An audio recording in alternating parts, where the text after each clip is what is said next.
This time, I'd like to call the Board of Commissioners monthly meeting to order. And at this time, I'll ask you to stand, and we'll have the invocation by Commissioner Langley and the pledge by Commissioner Brand. Let us pray. Eternal God, our Father, we are grateful and thankful that you've allowed us to assemble one more time. Grant us your wisdom and your understanding. And Lord, grant us your peace as well, that we may agree to disagree in love. In Jesus' name we pray. Amen. Raise the flag. Pledge allegiance to the flag of the United States of America and to the republic for which it stands, one nation, under God, indivisible, with liberty and justice for all. This time, I ask you to turn your cell phones off or at least put it in the vibrate mode. At this time, item number C is a conflict of interest disclosure. Is there any commissioner that needs to disclose a conflict? Hearing none, we'll move to item number D, the approval of the agenda. Can I have a motion to Moved. approve? Okay, got a motion. Is there a second? Second. Any discussion? This includes item number 10 that's added to the agenda. Well, we'll approve the items for consent when we get to item number G Okay. as a separate. Okay, any other questions? All those in favor of the agenda, raise your right hand. That was approved. This time, we have the public comment, and the first one is Christina. Remind everyone, once again, time limit is 3 minutes.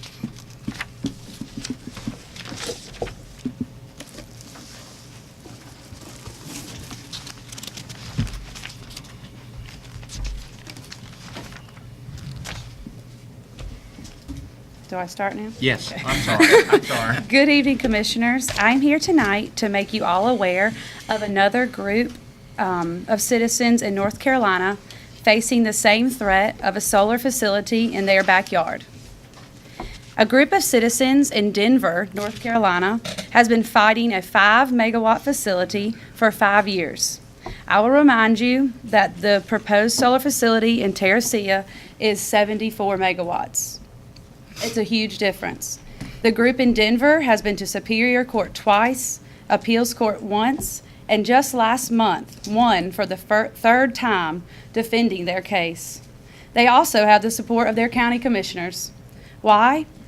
Because this group of citizens invested $70,000 to have a land value study done.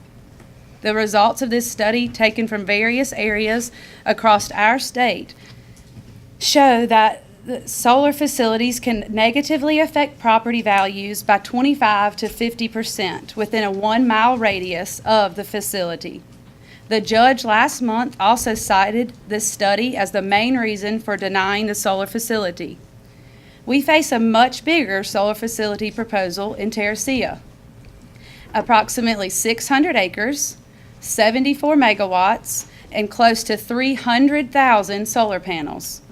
If Wilkeson Solar is installed, Beaufort County would be the second largest producer in the state of solar. Is this what we want our county to be known for?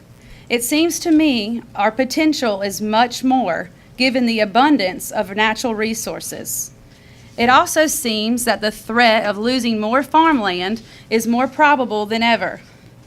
This is the new These are the new lines being put up that cover a lot of Beaufort County. And the new line will not only supply Beaufort County with needed energy, but it will establish a transmission way for future solar developers. Therefore, to develop solar regulations is even more important than ever. If our county's mission is to become the top solar producer in the state, please develop rules and the solar ordinance that will protect the people who have been here for decades. Thank you. Thank you. The next one is Tim Wells.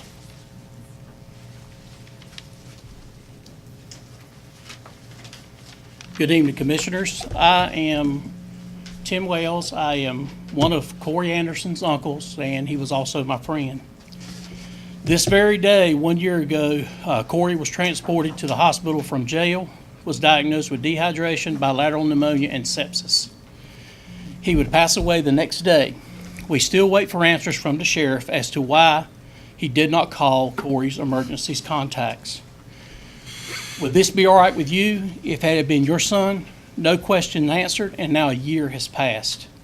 No call was made until the next day to pick up Corey's belongings. Time is very important. There needs to be an ordinance, and it needs to be now. Who will be the next inmate to die in custody of the sheriff with no call coming? Especially now, since Chief Rose has said they could have called, and we can verify that there has to be an ordinance. We know the deputy that was with Corey called the chief deputy to tell him Corey was being admitted to ICU. We know the chief deputy called the sheriff to inform him, yet there will still be no call to the family from the sheriff.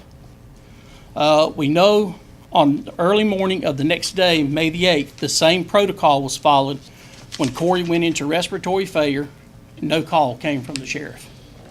Why did the sheriff refuse to call or give permission for others to call? We know the deputy posted with Corey calls the chief deputy, who calls the sheriff, and the sheriff again makes the decision not to call. It's that simple. Emergency contacts are to be called when there is an emergency. Otherwise, why have them? It is not complicated and is not a HIPAA violation, as has been pointed out. Both the chief and sheriff know this, and if you really want to know the answer, you can research or contact HIPAA yourself. If I can do it, you can do it. Would you be playing politics protecting the sheriff if this had been your son? Do you agree the family should have been called? Do you think we live in a country that would direct a sheriff not to contact the family? Chief Rose stated they must follow HIPAA. Have any of you looked up HIPAA? If so, you would find calling would not have been a violation. In fact, the act of having emergency contacts gives that permission to call. The only reason not to call would be to hide something or to simply be heartless, incompetent, or both. Some of you put politics over the lives of people here in Beaufort County for whom you're sworn to serve. For the chairman, Mr. Waters, to suggest, well, I have to work with him, speaking of the sheriff, and to later say I have no reason not to believe what the chief tells me. That is not true leadership. That is being blindly led. President Reagan once said, trust but verify.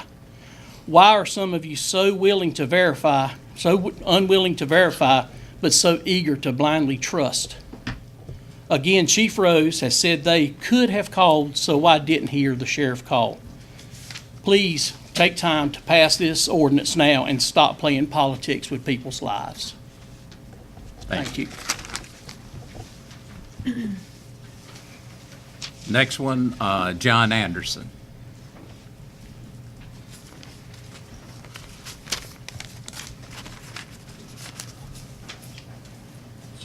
Good evening. Thank you all as well for the opportunity to speak to you guys tonight and to the ones that are here. As Tim said, I'm John Anderson and I am Corey's uncle.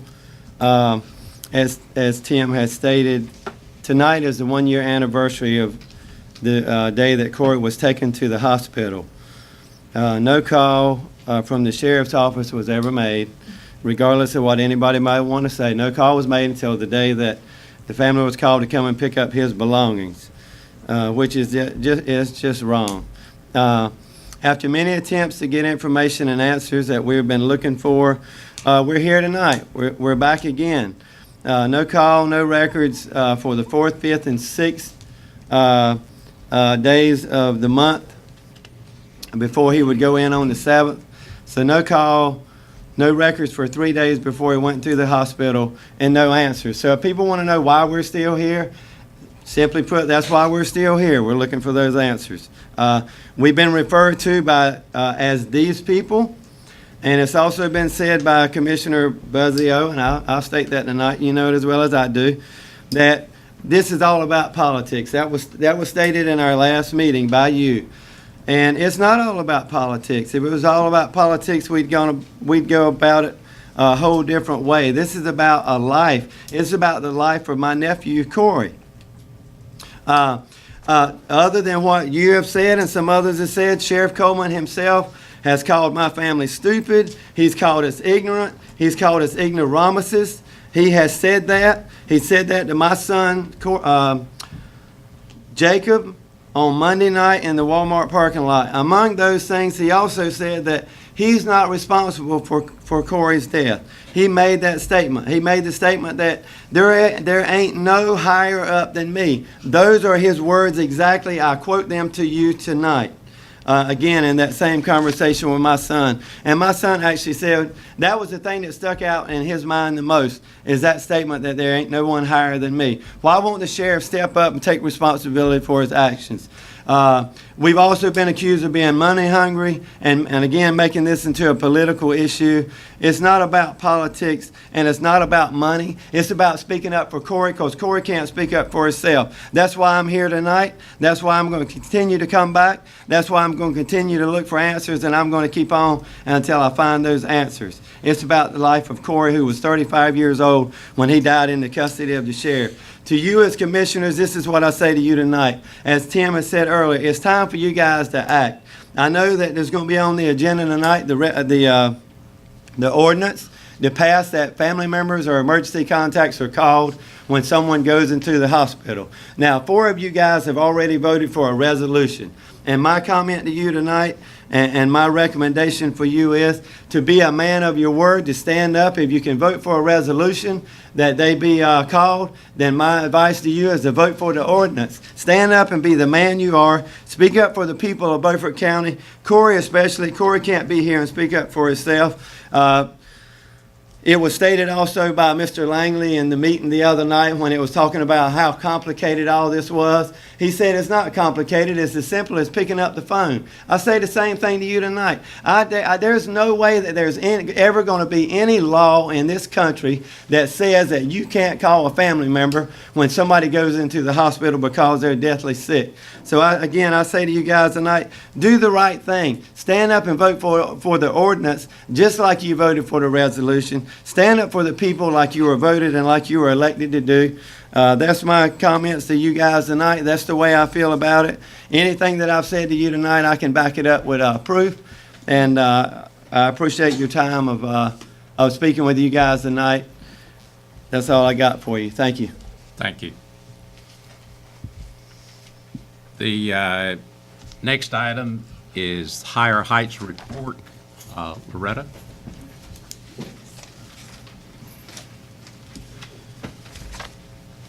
Good afternoon. My name is Loretta Abbotson, and I am the Executive Director and founder of Higher Heights Human Services. And I know you commissioners are aware of the Highland properties, and those are the properties I'm referring to tonight. And we're requesting the Board of Commissioners to assign the deed of 1735 and 1755 to Higher Heights Human Services Incorporated. The signing will be subject to Higher Heights continuing to offer public service for the purpose. If Higher Heights ceases to use the properties for that specific purpose, the properties will convert back to the county. If approved, Higher Heights will remain in possession of the properties as long as it is used for the activities related to the nonprofit. So earlier today, I sent to you packets on the progress we made on the houses, and you can see we have done a lot of work on the houses that we're very proud of. First, I want to talk about House 1. If you look on the back page of your first packet, I'm going to talk a little bit about House 1. On House 1, the roof has been replaced with a new one. All shrubbery has been removed and cut away from the home. New doors and new windows have been added. New flooring was installed. All HVAC installation has been replaced. All leaks have been repaired. Mold was removed. The entire house was primed and painted. Extensive professional cleaning has been done and maintained. The home has been utilized for an office for the last 4 years. Monthly board meetings have been held at the home. So if you can see in that first packet the way the house used to look when we obtained ownership of it and the way the house looks now, you can tell that we've been working very hard on the house. On House 2, and House 2 originally was going to be the original site of the maternity home, but we kind of rearranged it. We're going to start with House 1 because House 2 is so much bigger and it requires so much work that we're going to start our project in House 1. So what we've done so far in House 2, a new roof has been added. Mold has been removed. All windows are in place, all new windows. Old flooring has been removed. The inside of the home has been totally cleaned. Lights are on and have been maintained. The organization hosted a cleanup day where all debris was removed. So if you can see the way we received House 2 and the end result of House 2, you can see also in House 2 we've been working very hard on that. On the outside of the grounds, when we received the property, the grounds were overgrown. You couldn't see the doors. It had not been maintained. It was just basically the front was mowed. So what we've done outside is grass has been maintained. Property has been bulldozed, meaning all the shrubbery, all the overgrowth has been knocked down. Trees have been removed. We removed trees that was a danger to the house. If a hurricane came, the tree would have fell on the house, so we removed those trees. Old building structures that were infested with termites were removed. There were structures behind the house that's been sitting there a number of years, and they were infested with termites, so they were removed. A new driveway was added, and as you can see in the pictures, a new driveway was added just this December. If granted the home under the revert clause, in the next few months, a kitchen, a bathroom, closets, and other minor details will be in place. Our plans to begin with a smaller house and migrate our way over to the larger home. We are in talks with a construction company out of Greenville to assist with this project and cost. Matter of fact, they were out today making plans to move forward with this project. But obviously, we cannot move forward with the project if we don't own it. So we're asking you tonight to consider the revert clause on these homes. Any questions? Any questions from the commissioners?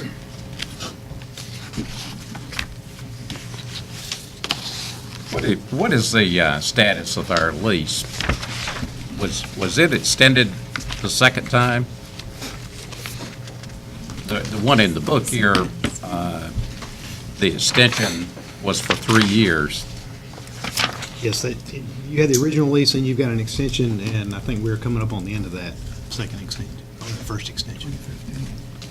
Well, this one says 2015, so we've technically gone beyond that. Be 3 years, it'll be expiring 2018. If it's dated 2015, that's Well, my. the one in the book says it expires on March 31, 2015. There are two in the book. Pardon? There's two in the book? Yeah, I thought we reviewed it. Mr. Chairman? One time, if you'll look. Yes. While you're doing that, I don't have a problem with giving these people as much as a 10-year lease, which I think is the longest lease that we can legally give them. But it's county property, it's owned by the taxpayers of Beaufort County, and I have a problem with favoring one group of people over another group of people, and I'm going to have something else later on the agenda that has to do with that. So I don't see how that we can deed, because somebody else will be in the door next week wanting us to deed another piece of property to them because they are justifiably a nonprofit, as these people are. But I don't have a problem with giving them a 10-year lease. They seem like they're well enough managed and well enough financed. They've certainly improved the first house that's on there. And it's county property. It's taxpayers' property, and I have a problem with giving taxpayers' property to anybody. I understand what you're saying, Commissioner Richardson, but without having the homes in our name, without them deeded to us, we cannot continue with our renovation because people want to invest money that's owned by Higher Heights. They don't want to invest money that's leased. And that's been our hang-up for the last couple of years, trying to figure that out and trying to make sure we were ready to take on that responsibility. Now the board deemed that we were ready. The houses were vacant for a number of years before we took interest in the homes. And with the revert back clause, I mean, if we don't do what we say, it comes right back to the county. Well, I'd rather see us devise a plan that somehow would allow you to preserve the investment that you already have in the property while the property is put up out on bid, under the upset bid process in order to dispose of the property. Commissioner, with all due respect, under the upset bid process, we will lose the property. We are not in the position to go through with an upset bid. We are a nonprofit. We've been in operation almost 10 years, and we don't have that type of money to go through with that process. And I understand how you're feeling and where you're going with this, but as been working in this field for a long time, we don't have deep pockets. We don't have people giving us tons of money. We are a nonprofit that's truly grassroots. So if you go through that process, then we will lose both the properties, and we will lose all the investment that we put in there. You didn't hear the first part of what I said. Find a way to preserve the investment that you've already made in the property while the property goes on an upset bid process. And I think that we should think about that and see what the possibilities of making something like that work are before we deed the property. Because I can't vote for deeding county property to anybody. I can vote for selling it, I can vote for all kinds of other things, but we're actually gifting a piece of property. And I'm very sympathetic to what y'all do. Your purpose, why you're doing this is great, no problem. But what do I do as a county commissioner when another person comes to me and wants a piece of county property, and he says, well, you gave them that, why can't you give me this?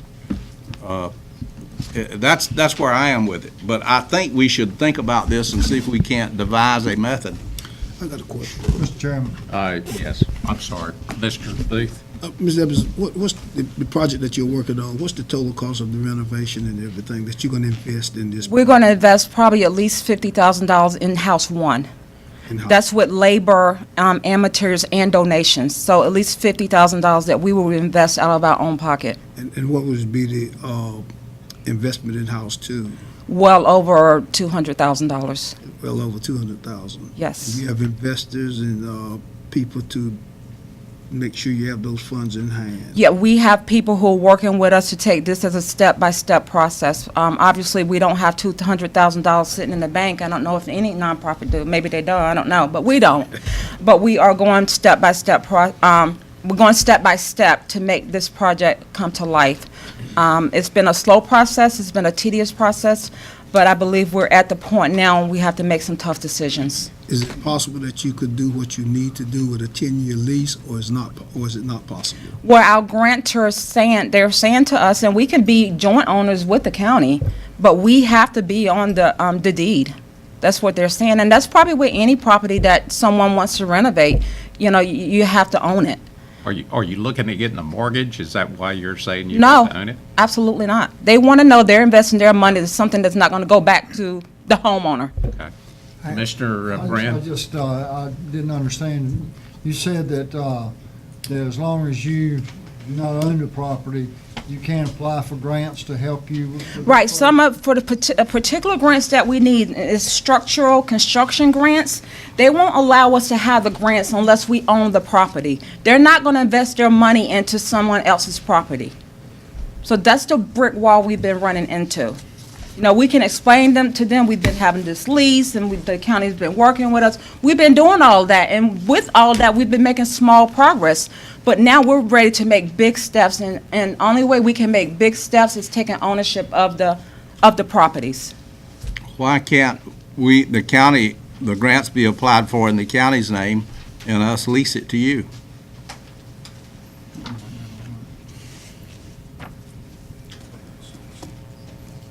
Well, with all due respect, is the county going to maintain the grant? Because with the grants, it's a lot of maintenance that goes along with it. If it's maintained to the county, that means the county has to take care of the grant and maintain the grant. Well, so I'm a little confused. It depends on the contract. Those are all the terms that would be set out in a contract if we were to do something like that. There are plenty of leases that are, what are they called, triple net leases or something, where somebody does all the upkeep, somebody else owns the property, but somebody else does all the maintenance, upkeep, pays the taxes. And that's what we have been doing. Does all of those things, yeah. And that's what we have been doing under a lease. Like I said, I presented you with all the information that I have, and I presented you with the board's request, not just my request, but the board's request, and I would hope that you would consider our request. Commissioner I have a question. Buzzio. Brian or David, I don't know, and I don't know if you can answer the question now, it just doesn't make sense. Is it possible, I'm just thinking out loud, if we have to set up a criteria process when we have a lease such as this, after the lease, if they show that they've put so much money into the property, we could then give it to them? Because could that be a criteria? Like she's telling us, and I have no reason to doubt, that they put almost $250,000, $250,000 into these two pieces of property. And looking at the pictures before and after, That's not what she said. is there some way we could, so we still have a criteria if we have to have? Commissioner Buzzio, I'm not aware of a mechanism, I mean, the statutes require certain mechanisms by which you dispose of property. And I'm not aware of a mechanism by which you could say, you've already invested this much in the property, so that is a piece, that's part of your initial bid. I'm not aware of that. We could have some discussions with the School of Government about it, but I've never seen a property done that way. Typically I under believe, upset. truthfully, on an upset bid, you're going to lose the property. We're going to lose it, and we're realistic Somebody's gonna on come in that. and bid you right out of the water. Absolutely, and that we've been, since we have had the properties and kept the properties pretty decent, I think, you wouldn't believe the amount of phone calls we had, about those properties. So So you've had phone calls, people want to buy it? what are you doing with those properties? We want to do something, and of course, if someone, Somebody wants to put the motion in place for an upset bid. Possible. basically. You're getting that many calls on it. Mr. Chairman, Yes. is, and you already know that if you go through an upset bid process, which is the way that we just have to dispose of county properties, you already know you're gonna lose. Right. But we also know, do some research and see if we can give you a 10-year lease, and you do the same things that you need to do, and we can renew the lease at the end of each interval.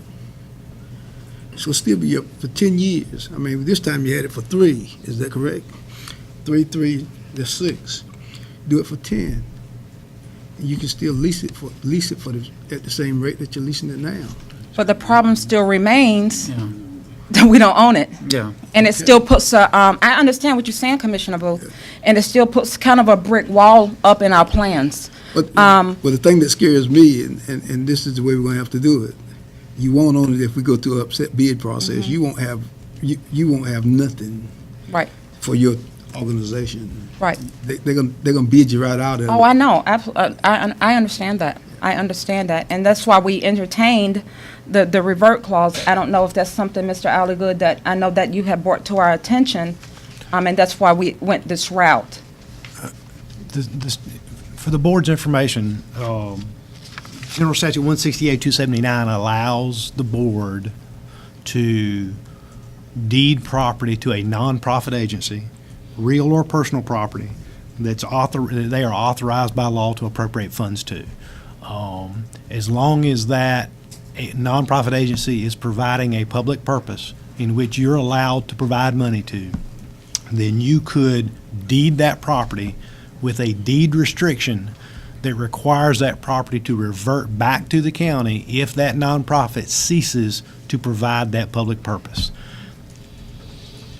I've done that before in a previous county where there was a museum where they donated a piece of property to a museum, and they said as long as you use it for the museum, it's yours, but if you ever stop using it as a museum, it comes back to the county. So there's a mechanism to do that if the board chooses to do that. Or you can continue to lease. You can go to 10 years. Anything above 1 year up to 10 years, you can lease, but you have to have public notice, 10 days public notification before you enter into that lease. But there are multiple ways in which you can deal with property. Mr. Chairman. I got 2. Go first. Okay. Yeah, what Brian is saying, if you take down close to Pamlico Plantation, the Boy Scout camp down there, if the Boy Scouts were to turn that loose, then it goes back. I mean, they can't sell it, do any of that. So it's the same thing here. They're a catch-22. Them leasing, they have nothing. And then when we give them, again, and that's what the banks are concerned about. If we give you a deed, we got to give you a deed with a clear title insurance, the whole background check and everything, so that you physically own something, so they're going to borrow money against it, so they got something they can go back on. I definitely So really, understand it's unfortunate, it's a catch-22. It's a shame y'all have done all that work and it not be yours, but the lease is, I mean, y'all have done a tremendous amount of cleanup and everything else, but the banks are not, as you said, they're not gonna lend you money on the lease. Well, we don't want to And buy, you don't want we to. don't want to borrow money. This is not the purpose of this meeting, not at all to borrow money. You know, So it's- it belongs to the nonprofit, it doesn't belong to me. So we're not trying to borrow money to start anything. We're trying to attain ownership so we can move further in our project. Commissioner Langley? I was just going to remind everybody, it's not for a decision tonight, it's just for a presentation. Oh, great. You, What'd you say? It's And not you- for a decision, Oh. it's simply for presentation. in your comments, you talked about future construction being $250,000. What's the estimate on the dollar amount that you've invested already in the property? Probably at least $100,000. And Probably that's at all least. primarily been where your office, in the office area, Both houses. both houses? Both houses, Because maintain House 2, which is a big house in the back, it was mold, and the roof was leaking. So we had to go ahead and replace those, and we had to go ahead and replace all the windows. So we did what we needed to do to preserve the properties until we can get in there and actually do what we need to do. But the people who want to help us are just really concerned about us not owning it. And that's something I really would like you guys to consider and think about. It's for Beaufort County. You know, I think we've done a good job in representing Beaufort County with these properties, considering the manner in which we received them. So, Mr. Chairman, I'd like to ask after Gary. Yes. I just Gary. want to mention that I like that idea that Brian, I've heard of that before, and we have done that in Beaufort County before. But I would want to see a list of all the services that you provide and will provide once everything's operational. absolutely. I can give you current and proposed. Well, what I'd like to hear is, tell us now what you're doing, what your goal is, and what you're trying to do. Well, our goal is to open a maternity home. And that was the goal from when we met from day one. So we have the Healthy Outcomes Program. Higher Heights is a program that works with pregnant and parenting teens. So one part of the program is the Healthy Outcomes Program, where we work in the schools to provide case management services to pregnant and parenting teens. This year, we have served 40 girls. And of the 40, we had one repeat pregnancy and maybe one dropout. So our services are working. Another part of the program is prevention. We have not worked on prevention because we have not had the funds to work on prevention yet, but that's another part of Higher Heights. And the third big part of it is a maternity home, that we are getting calls that people are homeless, girls are homeless, even up to the age of 25. They're homeless, they have nowhere for them and their baby to go. During the day, they're in the snow, in the rain, and so we're ready to move forward. The board is ready to move forward to try to tackle some of these situations that's happening in our own Beaufort County, and this is the really the only holdup. How many people do you have on staff now? 3 3. Where are they? Where do they work? in the Beaufort County schools.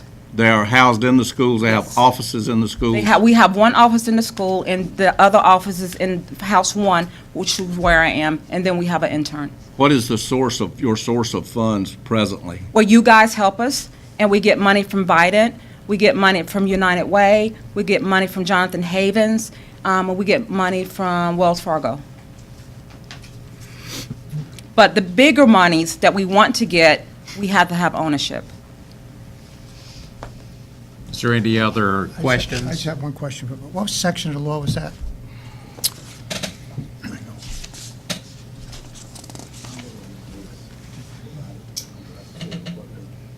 It's 168, 279. 168 what? 160A, 279. Okay. Thank you. If there's no other questions, we thank you. Thank you so much. Mr. Chairman, just for clarification on the board, the current lease agreement, there was an extension for 3 years. That was April 1st of this year, but in that extension, it talks about the same understanding in the previous one. So in that, it says that any holding over after the expiration of the term shall be construed tenancy from month to month. So they're currently in a month-to-month lease and can continue in that as long as you so want to do that, but you have to give them at least 60 days' notice once that occurs. So I guess from our perspective, from a staff's perspective, if you want this to come back, we need to know which way you want to do that. So, Well, I'd like for it to come back next month myself. I think we may be able to get somewhere with it, but I want to do some more talking about it myself before we agree to do what they want to do. Mr. Richards, are you talking about come back with month to month or come back with her proposal? No, I think the commissioners need to bring it up at the next meeting. We need to decide on this at the next Okay, meeting. so you want to decide on whether to do month to month or decide on her proposal? What you're Yeah, saying? right, that's right, Decision. yeah. No, Commissioner Booth, you're currently in a month-to-month. Yeah, The okay. original lease allows it to, once you come outside the term, it becomes a month-to-month. Okay, So they're okay, okay. lease-wise. So on the agenda next month would be for decision. Depends upon, and we would need to know a direction from the board in which you want to go. Well, I'd like to make the decision next month myself, get this over with. Yep, me too. But which way do you want to go? Oh, you mean which way we want to go? Well, we need to look at the statute that I've bent my position from what I've heard in here. At the moment, I'm willing to support the statute. The that you nonprofit right, statute. to do the deeding of this, but, you know, I want to talk about it some more before we do it. I've crossed over the line. Well, I really appreciate that. So we'll take action on the deeding of the property at the next month. Yeah, There's that's some- right. there's So some would there be, public notice my question requirements is, we would have there to be meet. some type of discussion between now and next month? So I'll kind There'll be a lot of discussion because, you know, the deed is going to have to state, I'm sure Attorney Francisco will tell you the services that you're going to provide, and they're going to have to be well-defined in case you don't provide those services so Oh, we can take the absolutely. property back. Absolutely, not a problem. And you're saying there's a public notice of 10 days? There is some public notice that's required, so we would need to make sure we had that ahead of time. Thank you very much. Thank you, appreciate it. Okay, item number 2 under presentation is Jennifer, North Carolina Department of Labor Workforce Safety Awards. Hi, everybody.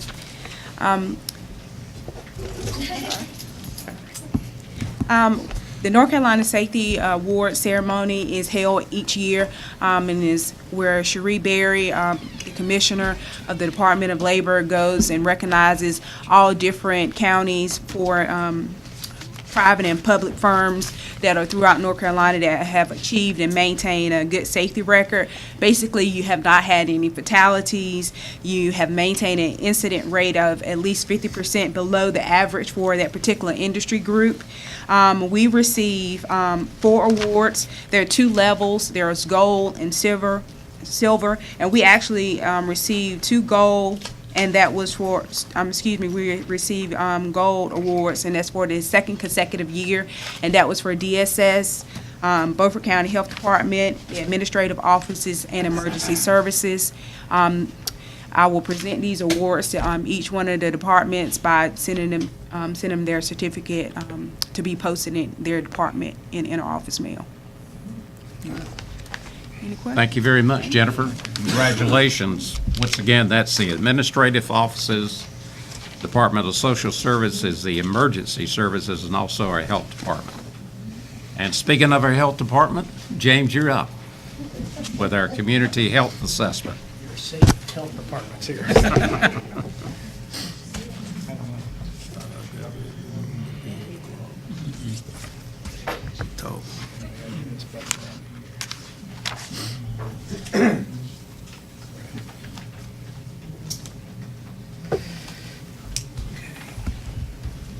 All right. Mr. Chairman, Commissioners, glad to be here to talk to y'all today about the community health assessment. I'm going to talk about the process for this year. About this time next year, we'll come together and we'll talk about the results and the data that comes from this community health assessment.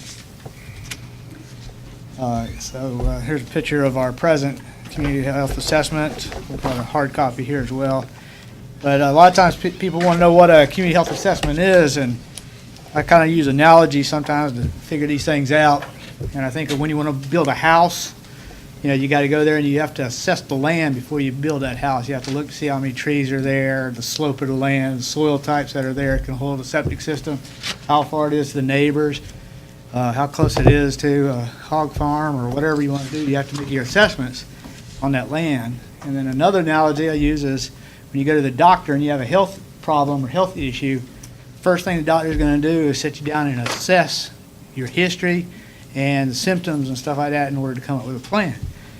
So this is the same thing. It's just that what we're looking at is the community as a whole to try to determine where we're at as a county. So we take this information and we identify issues in the county, and we look at what's in place in the county, the resources that are already available, and the difference between that is our needs, our gaps that we have. And then we use that information in order to make plans, and then we want to implement strategies to address the issues in our county. And then lastly, this also serves as a basis to evaluate the trends that are occurring in our county, and when we do some kind of implementation, if we can make an impact on what's going on in the county.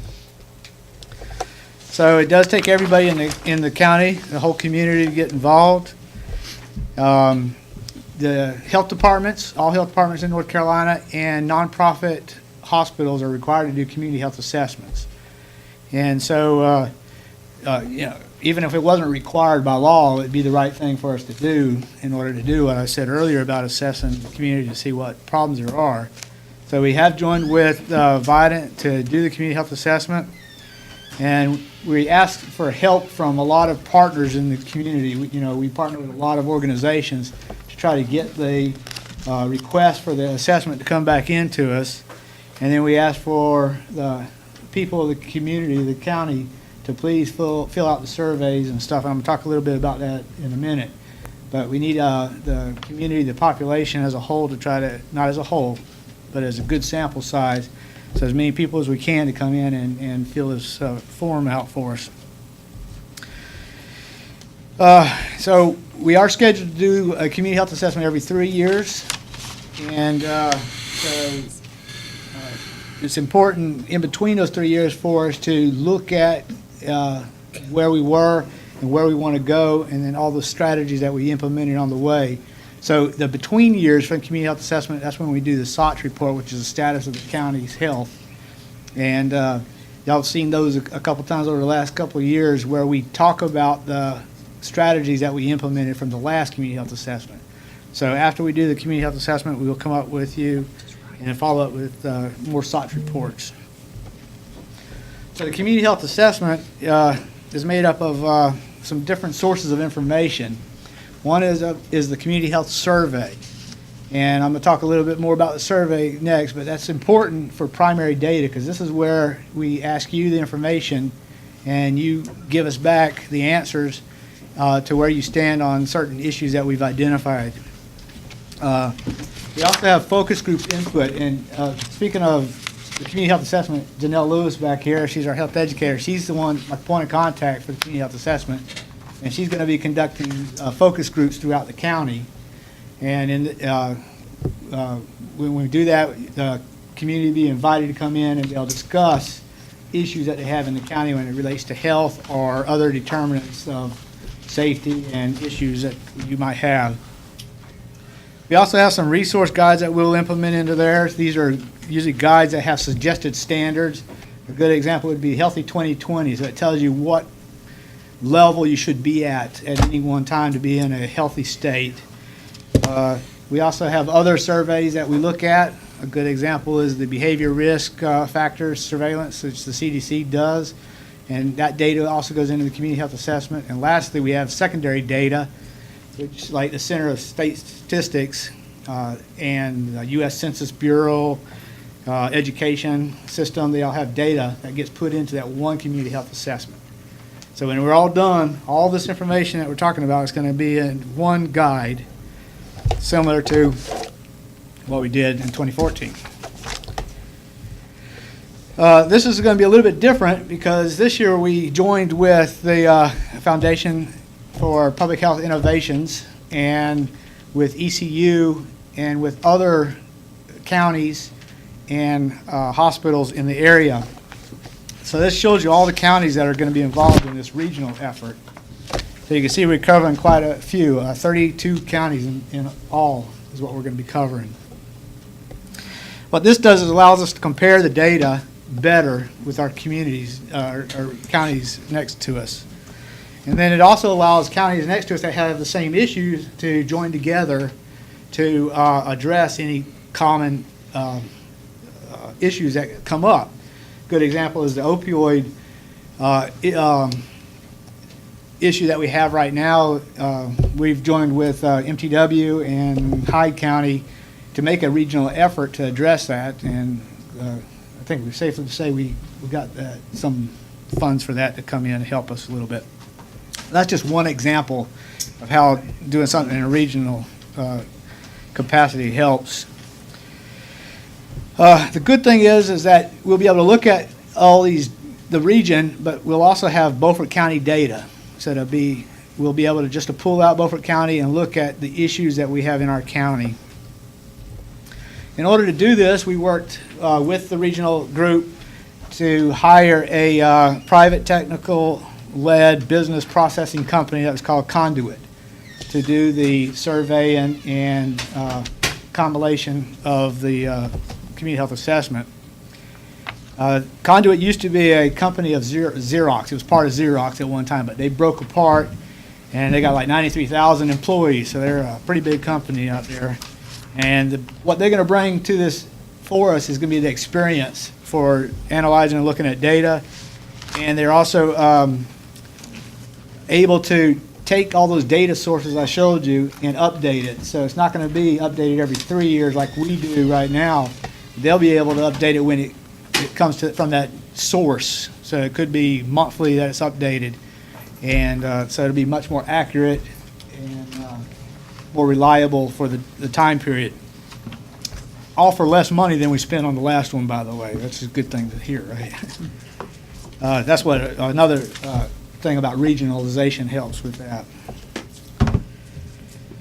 So this is the first page of the survey, and if you go to our website, you can link to it, and I think that's probably the best way to get it. We're also sending it out to different groups, so y'all might have received it already from somebody else. We did start the survey April 16th, and it runs through to June 30th of this year. So far, it seems to take about 12 minutes to fill it out, which is not too bad, and it consists of 65 questions, depending on how you answer some of them. Because if you answer like you're a smoker, then it'll ask the next question about quitting. Or if you answered no, then it's not going to ask those questions. So it's about 12 minutes of your time to help make this happen. So since we've started April 16th, we've already collected, and this is data was of the first, and I got data a little bit earlier this morning. But I'll tell you right now we have 232, not 122. But the numbers here are pretty much the same. 12% of those respondents so far have been male and 88% female. And of course, we want 50-50 on that. Yeah, 87% white and 12% black, 1% other. And our goal is 72% white, 26% black, and 2% other, because that reflects the population that we have. In statistics, it's very important that your samples represent the different demographics. So what does that mean? That means that really, if you're men, we need you to fill these out. If you're a minority, black or Hispanic, we need you to fill it out. That doesn't mean that other people shouldn't fill it out. Everybody should fill it out. We just need to make sure that we get the minorities and males to fill these out. And also the young people don't seem to fill it out either. So if you're young, fill it out also, please. And it's important that we know what your issues are instead of other people telling you what your issues are. You know what I mean? So we hope that you'll do that. So what we're looking for are different indicators of health. So we may be interested in something like infant health, how babies are. So it's a matter of not just the outcome on how many babies are dying in our county, but how many of them are born with contributing factors such as low birth weight or premature or teenage pregnancies. And then there's also risk factors such as the birth weight issues. So all these are going to be indicators that will show up in our community health assessment. And not like this, where it's a hard paper. We'll still get the hard book, but you have to go download this off the computer site right now if you want any of this information. And that's nice, it's good information, but the website that we're going to have designed is going to be so much better and easier for people to use. So I just want to run through some of the things. So all those indicators I was telling you about, total indicators are about 232 indicators are going to be collected from here. And I've also mentioned all this data here is from a couple different sites. Orange County, California is one site that I have as examples, and this is Lenoir County because they've been using Conduit for a few years. But you can see, just line up the indicators, you can see where you stand on all the indicators at one time. So this is a good overview picture that we'll be able to look at the county, and we'll use this to help prioritize the issues that we want to address in the health department and other agencies within the county. So I can go to my dashboard here, and I can look at something that I'm interested in.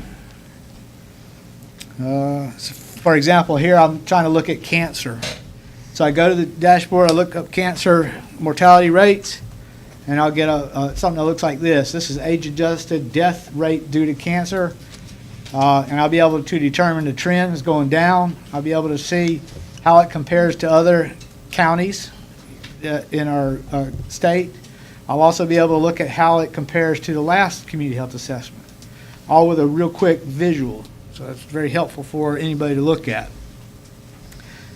What we haven't been able to do in the past, but we can do now, is we'll be able to do maps based off of zip code with that data as well. So now we can determine from zip codes where the higher concentration of, in this case, cancer death rates are occurring. So that also is going to become very helpful for us to use. So I could also be interested in stratifying it and just looking at older populations. So instead of looking at cancer death rates in younger folks, I could just look at cancer death rates in those 65 and older. So again, much easier for us to do than we have in the past. I might be interested in other variables or topics. So you can see down at the very bottom, I could be interested in health, economics, education, the environment, government policies, public safety, any of those. And so when I go to those tabs, then I see here I chose health. As a health director, I guess I would pick that one, right? And you can see all the indicators will be lined up there, so I can click on that and get a list of all the indicators. Or I can go to the next tab and look at promising practices. And what this does is allow me to look at what strategies have already been implemented throughout the whole country and its impact on health. And then the next tab over, I didn't give an example of it, but the next tab over shows funding opportunities. So this will give me a list of grants and programs out there who want to fund for that health problem. And so if you're looking at something you're interested in, something, you hit that button, and then you'll say, well, look, Coca-Cola is interested in this issue, and they're willing to give so much money for us to tackle that issue. And then lastly, you'll see reports, which are various reports to talk about the health issue that you were interested in. And then lastly, there's going to be a resource guide put on the website. And this will list all the resource guides that we want to put up there, as well as national reports that show where to go for addressing these issues that we're talking about. So I'm pretty excited about all this information because that's a lot of stuff that we did not have available in the past that's coming forward. And so I hope my enthusiasm encourages everybody to fill out the survey. And that's all I really have right now. Mr. Evans? Did you say that is information is available now to go online and fill it out? The survey is online right now, yes, and it'll be on until June 30th. Okay. And then the dashboard or the web stuff, they may actually have that up and running by October, even though the hard copy may not be completed until March of the following year. Anyone else? Thank you, James. Thank you for your time. Okay, items for consent. Any of these items need to be moved for further discussion? So moved. No, I just want to be sure that item number 10, whether it's included or not included. It is included. That is included in the motion. Okay. Is that right? Yeah. Okay. Well, to be sure, item number 10 is Beaufort County Review Officer Resolution. Yeah. Okay. Is there a second? Second. All right, the motion's been seconded. Any further discussion? If not, all those in favor of approving the consent agenda items, raise your right hand. Those opposed?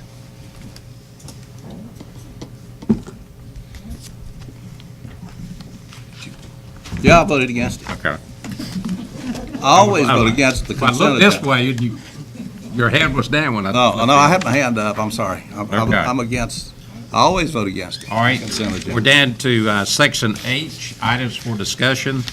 Solar energy facilities and their impact. Mr. Howell and Mr. Westcott.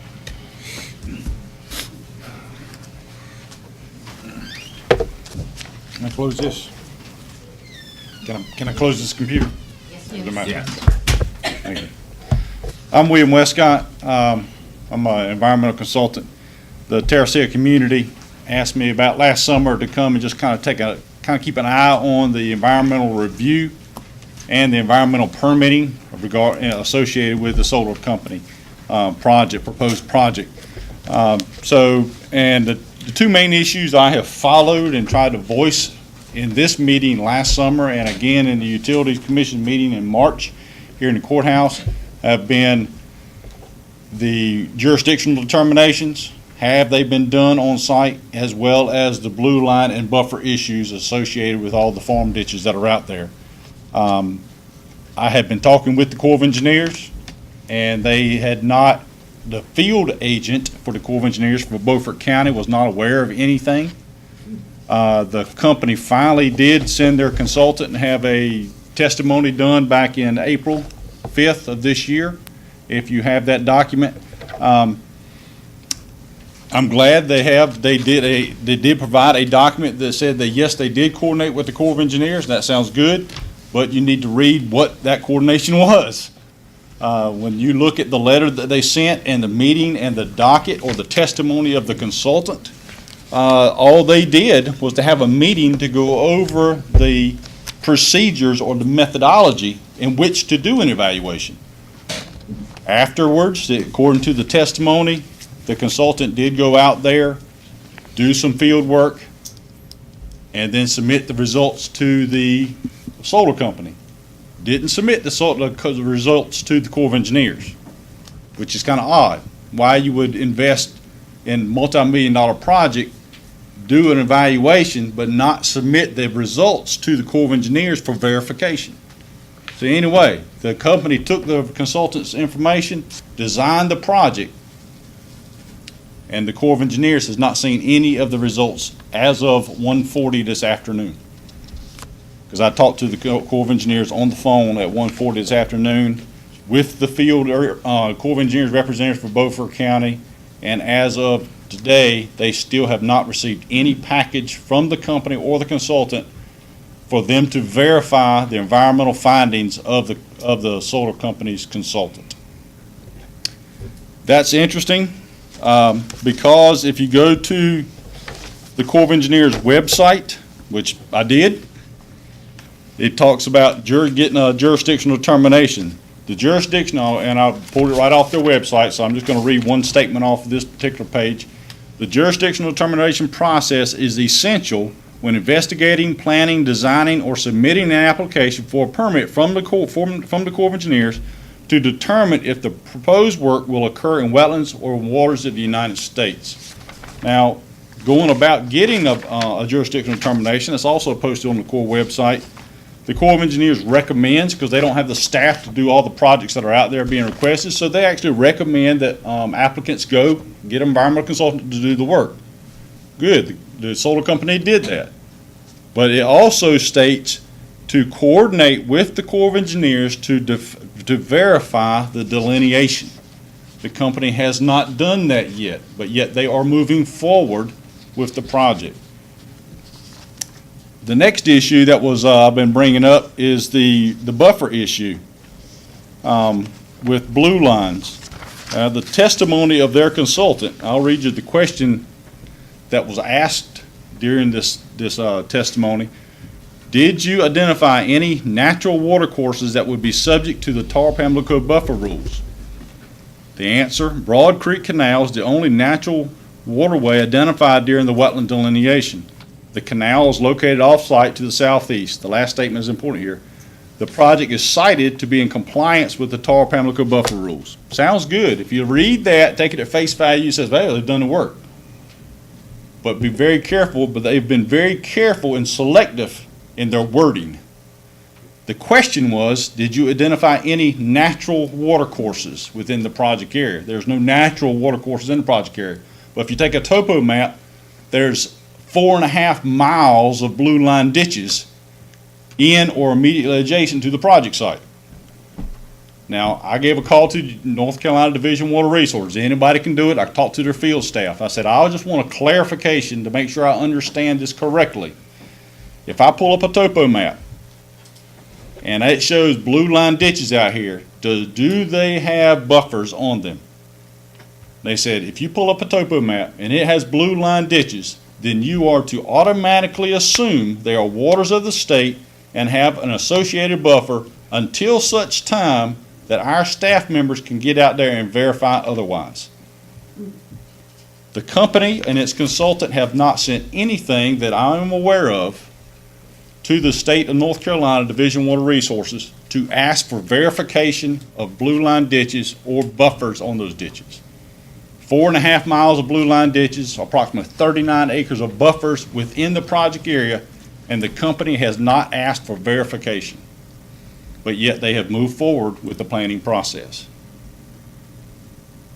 The State Utility Commission has glossed over this and kept on moving. They have not provided the agencies 2 different times that this has come out for review, the Division of Water Resources and the Stormwater Organization have said we need delineations so that we know what permits you're going to be needing, and what impacts are going to be. The company has not yet provided that. All they are doing is burying us in paperwork and testimony, when they could simply resolve this by saying, here is the verification from the U.S. Army Corps of Engineers, here is the verification from North Carolina Division of Water Resources. Boom, issue resolved. They have not yet done that.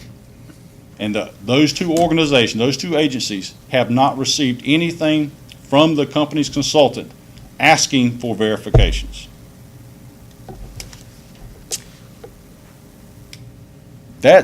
I've been in this business a long time. I'm not sure if all y'all know my background. 23 years in environmental assessment and wetland and permitting.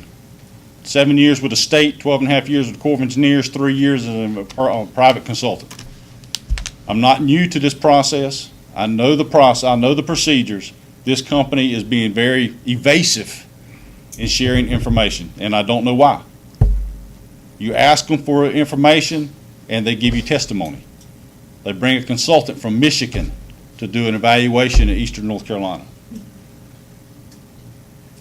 I would be very careful. I'm asking and requesting that y'all be very careful in what type of comments and what type of permitting that y'all do associated with this particular project, and watch this process very carefully.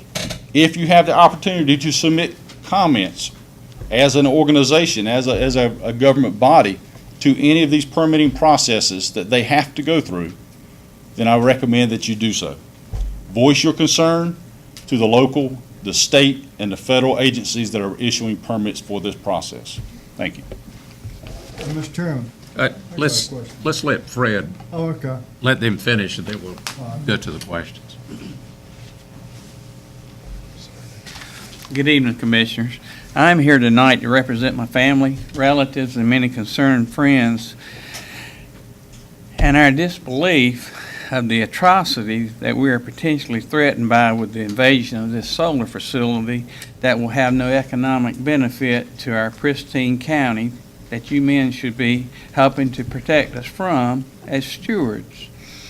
Each of you solicited our support monetarily and as voters in order to be elected to the office of Commissioner. Where is our support? We appreciate how Commissioner Buzzio has worked diligently to find a reasonable solution to the solar companies working their way into Beaufort County. We would like to thank him and the commissioners who voted for the placement of the moratorium. Why would you as a governing body continue to support this project that William has just described as not being fulfilled? Our county manager and county attorney have said Wilkerson Solar was vested in the project. We have since learned that vested means Wilkerson Solar LLC has invested 10 years paying a project manager meeting with county officials, whether it be office visits, on-site, or at nightclubs, and soliciting individuals and slithering door to door. Once any individual expresses any favorable interest, they are compelled to silence by a gag order. All of these tactics are supported by your and our tax dollars. When the average unaware citizen is made aware of this fiasco, it's like we have encountered a sucker punch. These billion-dollar companies are spending millions of dollars working with state and county governing bodies at the citizens' expense to gain 30% tax credits, which is huge for them and have no benefit to our county. A great analogy is like the goose who laid the golden eggs. What happens when the goose dies? Where will the golden eggs come from then? Who will take care of the remains of the dead goose?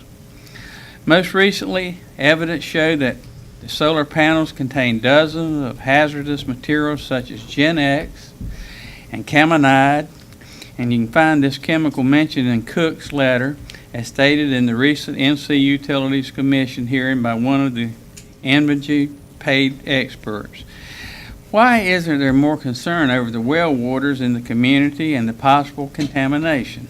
Will the water we drink, bathe in, fish in, and our recreational waters eventually become as carcinogenic and contaminated as the water at New River and Camp Lejeune in Jacksonville and causing other eternal health issues? Does the county have a bond to guarantee cleanup of these panels, the encroachment of water onto other farmland, and well and waterway contamination? Myself, my family, my friends, and neighbors have many concerns regarding Wilkerson Solar. As citizens and voters, under your watchfulness, we would like answers to some of these questions. Why isn't the county concerned about the significant tax loss that the solar facility will create versus farmland tax value? What studies have been done to determine the hydraulic effects of solar farms, and what is in effect for stormwater management, which will be needed to control rapid runoff volumes and rates caused by rainwater? What type of natural filtration system will be under these solar panels? Will the designs or lack of maintenance create a peak discharge that may increase significantly with stormwater? In many cases, the kinetic energy of the flow that drains from the panels have been found to be greater than that of the rainfall, which causes erosion at the base of these panels. What will be in place to prevent this from happening? My family and I have farmed in Beaufort County for nearly 50 years. I myself am a second-generation farmer, with my son and nephews a third generation. They derived their livelihood on this same land. I grew up on this land. I had the great blessing to farm beside my father, brothers, and family. We know and understand the canal systems, the ditch drainage systems, and as William has just tried to explain to y'all, the blue line streams and waterways. I also know the ditches require constant maintenance. A spokesperson for Wilkerson Solar in a meeting concerning the moratorium said the ditches could be maintained by individuals with shovels. Anyone who knows the Terracea land knows that would be impossible. Flooding is always and will remain an issue in the Terracea area. Now, when our family has forestry work done, if there is any disturbance of a blue line stream, there will be fines imposed. The contractor, the landowner, and the one endorsing the contract are all liable. Where do you men fit into this equation? As endorsing this project that does not fulfill the required permits, who will be responsible? There have been many passive answers given by Wilkerson Solar to our questions. The people of Terracea have asked you several times to place the newly proposed solar panel under the current Beaufort County solar moratorium. When the moratorium was solidified, this current project wasn't on the drawing table. This current project includes new land, new mapping, and new boundary lines. The only thing that is the same is the name and still so many permits that have not been obtained. As of this date, there are no permits issued by Beaufort County, any environmental agency, and the NC Utilities Commission. As of this date, there are no formal applications. Wilkerson Solar did not apply for a permit before the moratorium was effective. Therefore, they should be barred from the proceeding until the temporary moratorium expires. Some commissioners have said Wilkerson is grandfathered, but what is the legality of this? They failed to include it into the temporary moratorium. If Wilkerson is grandfathered, what is to prevent some other company from being grandfathered? How would the county distinguish Wilkerson from another company that now wants to apply? The temporary moratorium either applies to all, or Wilkerson has an advantage others do not have. Clearly, that would be illegal.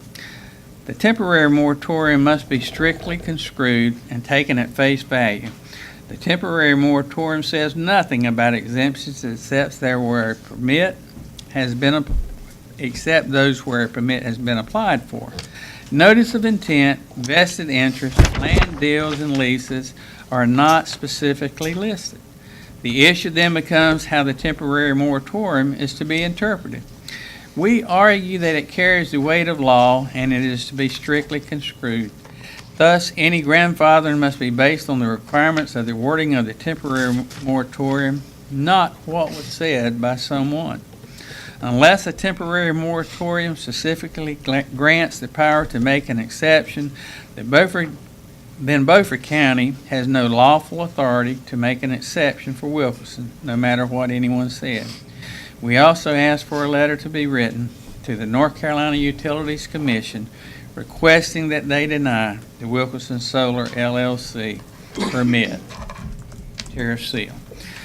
Why are the people of Beaufort County expected to give up our farmland and communities to supply power to other states? No benefits, just detriments. North Carolina was required to do 4.5 or produce 4.5% green energy. We're already at 6.25%. Thank you very much. Fred, will you and William get up there? I have a question for William. I went out and I sat on a committee with Commissioner Buzzio, and I went out and spoke with Army Corps of Engineers and discussed some of the things, same things that you have told us tonight. And they haven't made any further progress now than what they had back then. So that's been 5 months ago. But the supervisor out at the Corps of Engineers said that the Corps of Engineers does not recognize blue line ditches. True, that's a state, but they still have to make a decision, a jurisdictional determination if they are waters of the United States. So you got two laws, you got two organizations. Blue lines are the state of North Carolina Division of Water Resources, waters of the state and the associated buffers. Corps of Engineers, federal agency, does not do river buffers. That's the state of North Carolina. Corps of Engineers, if you read the testimony of the consultant, they're always talking about wetland delineations. A wetland is only one small category of waters of the U.S. A jurisdictional determination should include wetlands, waters of the U.S., which can either be natural or man-made ditches. All of those ditches out there have to be evaluated and have to be verified by the Corps of Engineers. Are they jurisdictional waters, period? And then if they are, then it potentially could take a permit to impact waters of the United States. Where did you get that report? They sent it to me. Who sent this to me? Oh, the attorney for Terracea actually gave me the link to download this. Name and number. Okay, that's all I had. Mr. Evans? Make sure I understand, you're saying that Diener or water quality hasn't been out there on the land at all? They have not been, to my knowledge, and when I spoke with the field representative from Division Water Resources, they're not going to go out there unless they've been asked. Right. They have not received a request To go from anyone evaluate. to go and evaluate those blue line ditches. So therefore, when you have a topo map, you have to assume that all of those blue line ditches are jurisdictional until they go out there to determine otherwise. I have a question. Question, I guess, a statement in question. You talk about Gen X and the panels, and a lot of these panels, I think most of them now, a lot of them are coming in from China. And I know they're stockpiling them from articles that I've read because they're afraid of the tariffs. And according to EPA, a number of these panels have fluorochemicals in them, which you mentioned, or Gen X, which can be converted to Gen X, which, according to EPA, both chemicals are very persistent in the environment and the human body when exposure occurs. So when you're talking about 600 acres of panels, I don't know how many panels that is. Tremendous amount. If they are contaminated with fluorochemicals, which can be converted to Gen X, I would think that we stand a good chance of contaminating our water supply, either for fishing or drinking. Right. Would you agree with that? Absolutely. I mean, you look at the insignia on the flag behind you, it's got agriculture. It doesn't have a thing about solar panels. And I think DuPont has been fined for contaminating water supply. Yes, sir. And I think the governor's also concerned about Gen X contaminating water supply throughout the state. Spent quite a bit of money researching it now. Yes, sir. Now, you talk about the blue lines or erosion. What impact could that have if we have erosion of soil coming out of Terracea? Well, you're talking about water quality issues at that point. Turbidity,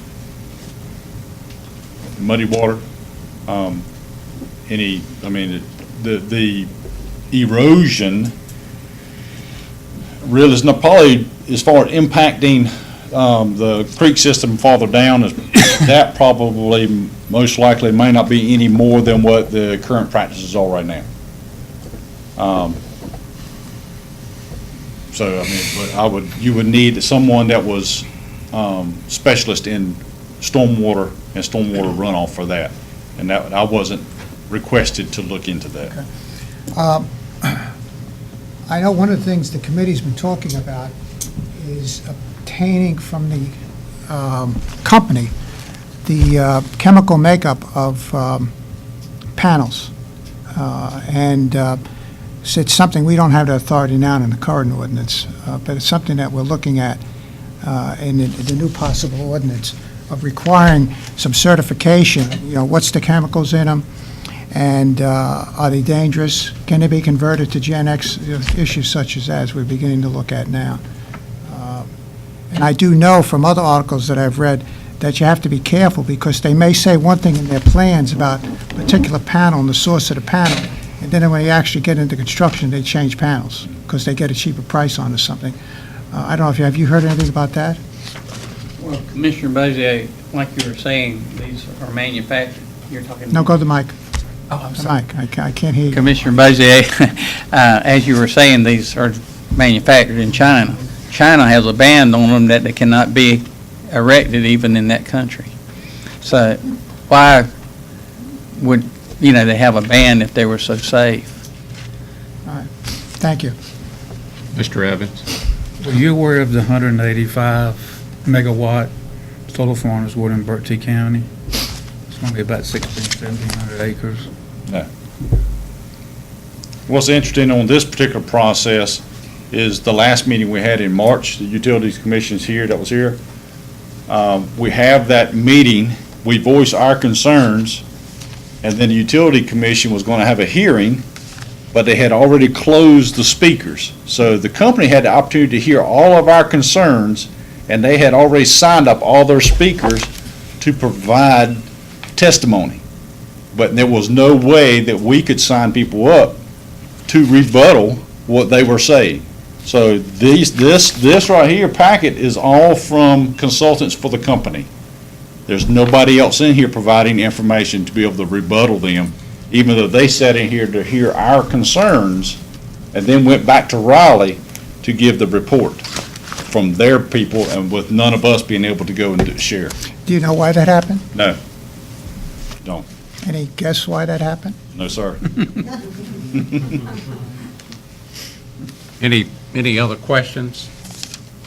Thank you very much. Thank y'all. We're down to item number 2, notify designated parties when prisoners are admitted to hospital update. Commissioner Richardson. This has to do with the ordinance having to do with notice to be given in emergency conditions by the sheriff when people are admitted to when his prisoners are admitted to the hospital. And at our last meeting, if I'm not correct, we directed the manager and the attorney to approach certain entities to gather information because, interestingly enough, we're being told that the county can't pass ordinances, which is really a stretch. So I'd like to hear the report from the manager and the attorney on what they have found out. I'll be glad to go, Mr. Chairman. Yes. I think the county attorney will handle the request to the AG's office. I didn't have anything to do with that one. But I was directed to send an inquiry to the Association of County Commissioners, the Sheriff's Association, and the UNC School of Government. Those were sent. My request to them was, I said, at the last board meeting, the board asked that I seek the advice of the Sheriff's Association regarding the following action the board is considering. Can the Board of Commissioners pass an ordinance that requires the sheriff to notify immediate family members anytime a prisoner in his custody is admitted to a medical facility? And this is generally the note that I sent to all three of those. The county attorney has given the board his opinion that he does not believe the board has the authority to do so, but they are seeking additional advice. The additional advice includes that from the NCACC, the UNC School of Government, and the Sheriff's Association. The county attorney has also been directed to seek an opinion from the North Carolina Attorney General. So the response back from the Association of County Commissioners was, we've received your email, we're taking a look at it, we're asking. I haven't received anything back from them except an acknowledgement of the email. I received an email back from Mr. Eddie Caldwell, who is the Executive Vice President and General Counsel of the North Carolina Sheriff's Association, and he writes, thank you for contacting the Sheriff's Association regarding this important matter. I concur 100% with the opinion of your county attorney as noted in your email inquiry below. Any such ordinance, if adopted, would be contrary to the North Carolina Constitution and would not be binding on the sheriff. Respectfully, Eddie Caldwell. I received a response from Mr. Jamie Markham with the School of Government. He is one of their subject matter experts on jail, and they have different attorneys that work for them at the school who they have specialty areas they deal with. Mr. Markham is the one that they funnel those questions to. So his response to me was, you asked me to consider whether the board could pass an ordinance requiring the sheriff to notify an inmate's immediate family when a prisoner is admitted to a medical facility. I do not see any clear statutory authority for the county to enact such an ordinance. It doesn't seem to fall within the general ordinance-making power of GS 153A 121 in that it is not related to acts, omissions, or conditions detrimental to the health, safety, or welfare of the community's citizens. It has some connection to health in that it involves an inmate's medical care, but it is really more about directing a communication related to that care and not the care itself. I don't see any other statute that would expressly authorize an ordinance such as this. Moreover, this is an area that is squarely within the purview of the elected sheriff. Under GS 162-22, the sheriff shall have the care and custody of the jail in his county. That custody includes the responsibility for providing medical supervision and emergency medical care, GS 153A-225. Those statutes do not, however, require that the sheriff share the details of how he or she provides that care or custody. For security, privacy, and confidentiality reasons, I can imagine the sheriff not wanting to share an inmate's precise whereabouts, even with the inmate's immediate family, when the inmate is accessing medical care. The county does have some input into how the jail provides medical care. The jail's medical plan must be approved by the local or district health director and adopted by the board if it is adequate to protect the health and welfare of prisoners, GS 153A, 225A. That approval and adoption process might be a point at which the county could request that the sheriff includes some sort of family notification procedure when inmates are taken out of the jail for care. I would think, however, that any such policy would likely need to have exceptions for safety and security reasons. These are my thoughts on the issue. I hope this is helpful. Please let me know if any questions remain. I do not have anything from the Association of County Commissioners, but those are the two that I do have. If I understand that correctly, there's not really any law, one way or the other. These are the opinions of these individuals. That is what you asked for. You asked for the opinion. Mr. Caldwell, who's general counsel he gave you his opinion. The county attorney's giving you his opinion, and Mr. Markham, who's an attorney with the School of Government, is giving you his opinion. Right. So. Okay. And he's saying that he can't find any, because counties in North Carolina, as you're aware, are creatures of the General Assembly. They're only allowed to do specifically what the General Assembly allows them to do. So that's what he's saying, is he can't find a statute that expressly allows you to do that, in his opinion. So what we have to do is we'll have to go to our legislators and get them to do something before we can do anything here. I don't think so, because there's some more law on this at the very beginning that I gave you at the last meeting, and it only takes about 60 seconds, 30 seconds to read it, so I'm going to read it again. General Statute 153A-4, broad construction.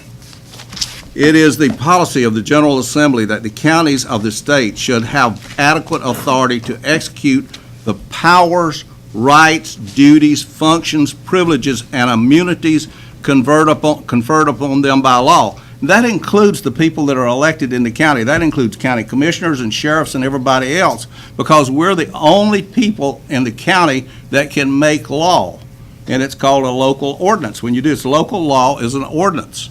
To the end, the provisions of this chapter and the local acts shall be broadly construed, and grants and powers shall be construed to include any powers that are not reasonably expedient, to the exercise of the power. And then 153A-12 says, except as otherwise directed by law, each power, right, duty, function, privilege, and immunity of the corporation, in this case the corporation is the county government, shall be exercised by the Board of Commissioners.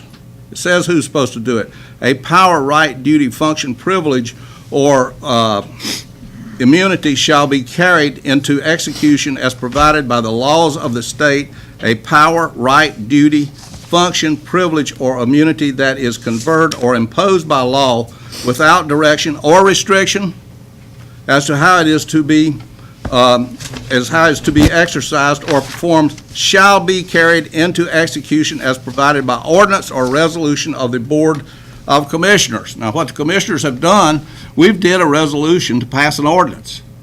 And what we've got here again, he didn't give you, and I don't think the attorney's going to tell you that there's a law that says that we can't regulate the sheriff, because this says that you can unless there is a specific law that's written somewhere else that says differently.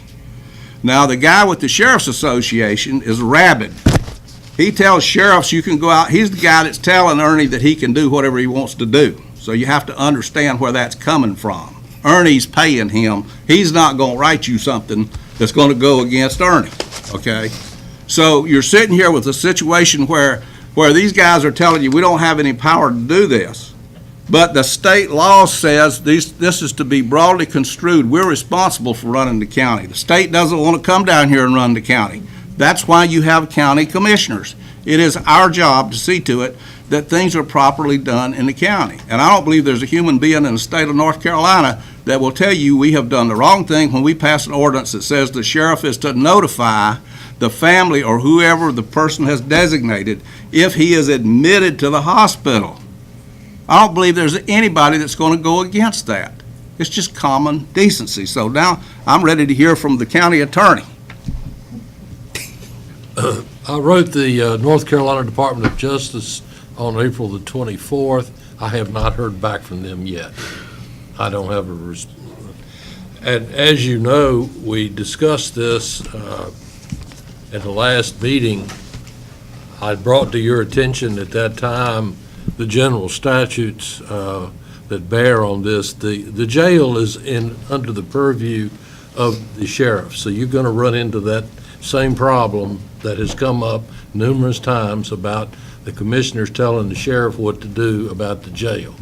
The jail is the sheriff's. Okay, that's clear in the statutes. There's a whole section about what the sheriff has to do and what his punishments are if he doesn't do it, etc.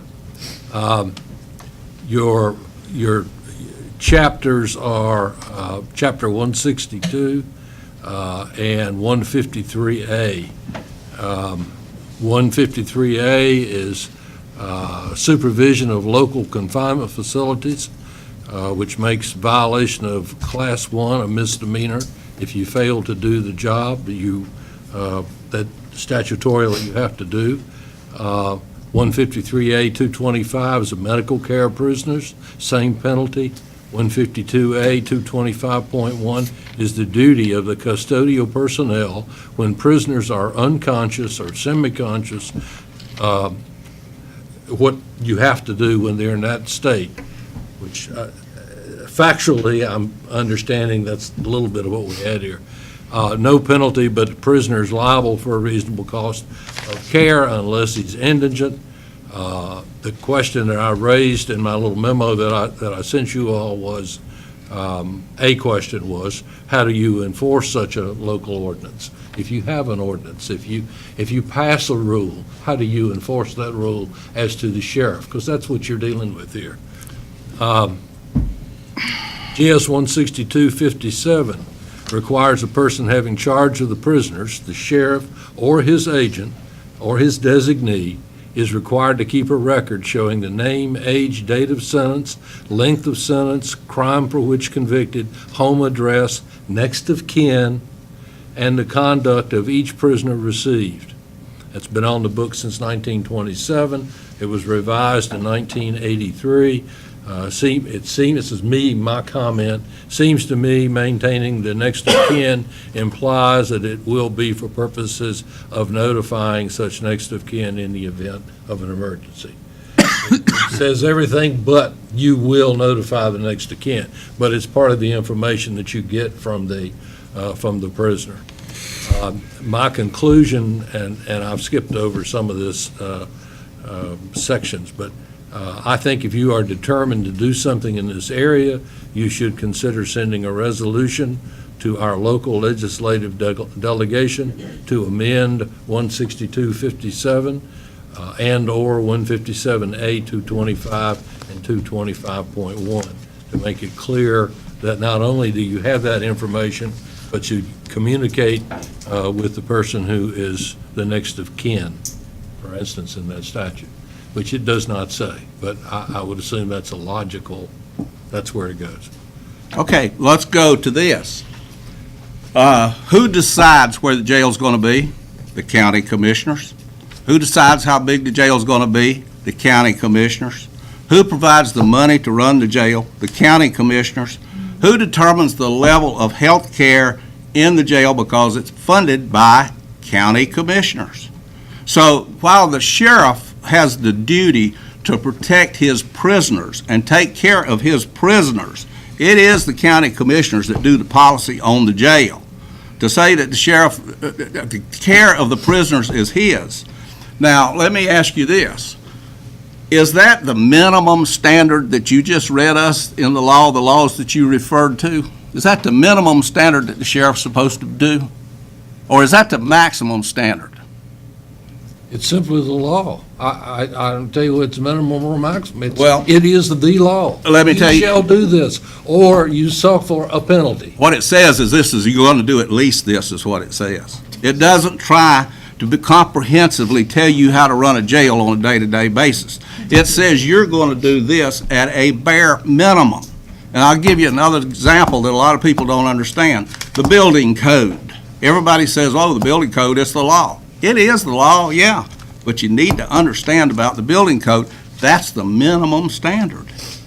That's all the building code is. It's the minimum standard.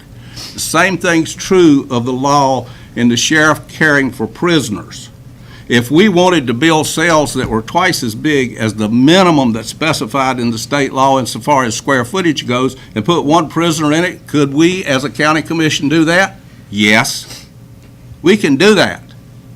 We are responsible for that jail. The sheriff can run around and tell you all the stuff that he wants to about the jail, but he doesn't do anything that's not funded by your tax money. So you have a right to say what goes on in the jail. The law says you're going to do at least this much, Mr. Sheriff. Why did they pass that law that says he's going to keep a roster of prisoners and how long that they are supposed to be in jail and what they're in there for and when they got in and when they're supposed to get out? Because a lot of sheriffs were locking people up and throwing the key away. There was a lot of bad management. There was a lot of mismanagement. That's how you get laws. The law is the minimum standard. We as county commissioners are supposed to be human enough to want people to be taken care of in a decent manner. The law says, I just read it to you, we're expected to pass ordinances. That's what the law says. I don't know why we've got the foot dragging with the people that we pay to work for us over here, because you've got 4 votes that say that we're going to have an ordinance. So why are you guys dragging your feet? Mr. Richard, I wouldn't say we were dragging our feet. We were acting on what this board told us to do, and this board speaks as one, and that's what we did. I gave you the response that they sent us. I'm not an attorney, and I'm not here to argue that point with you, but. And David, we've not heard back from the Attorney General's office. No. The Attorney General's going to tell you that it's up to us to run our jail. And if we need rules to run the jail, it's up to us to have them, not the state. I suggest we hear from them and see. You want to wait till we hear from them? More foot dragging. Absolutely. I think you've asked the question. I think we need to do that. All right. The whole thing is, I think this ordinance should be passed, and I'm all for it, but I'm all for doing it the right way. I don't want us to pass an ordinance and then we get our hands slapped from the Attorney General. Let's hear from the Attorney General, make sure that we have the legal authority to do this, and I'll be the one to make the motion. Mr. Chairman, let me make one statement, then I'll be done. All right. Will you email to all the commissioners what you got, the letters that you got, and when you hear from the Attorney General, will you email to the commissioners as soon as you get it? Absolutely. Okay. Okay. Wait a minute, All right. I gotta say something. Make it quick. Well, I'll make it as quick as I can. First of all, David, I want to thank you and the email you put out about your legal opinion. And I've really never, and I've dealt with regulations and laws for 20-something years, maybe longer than that. And I've never heard of a standard in a law, minimum, maximum. A law is a law. You either follow it, you don't follow it. And when you look at Article 153 and you look at the 2 sections, 153A4, border construction and exercise of corporate power, 153A12, that's in the definitions section. And there's 476 sections of that law. And you just can't cherry pick that and say, well, we have this authority here, because almost every section you go to in that law has with the exception of, almost at every section. So I would agree with Commissioner Brim when he says he'd like to make sure that what we're doing is legal. Because it would be very embarrassing for us to pass an ordinance, and they get slapped in the head, smacked with a 2x4, even get sued if we do something that doesn't meet the law. And when you look at Section 76 in 153A, to me, it's very clear that we don't have that authority, because it says in here, the board may not confer certain duties on the same officer when the action is specifically forbidden by law. So it talks about what, as a Board of Commissioners in that section, what we can do. But then it gives 7 sections of things we cannot do as a board, and 2 of them are very clear. No. What we can and cannot do. And that's in 153A-76. And with that, Mr. Chairman, All I'll right. yield the balance of my time back to you. All right, we're gonna take a 10-minute break. Thank you, We'll be back. Jesus.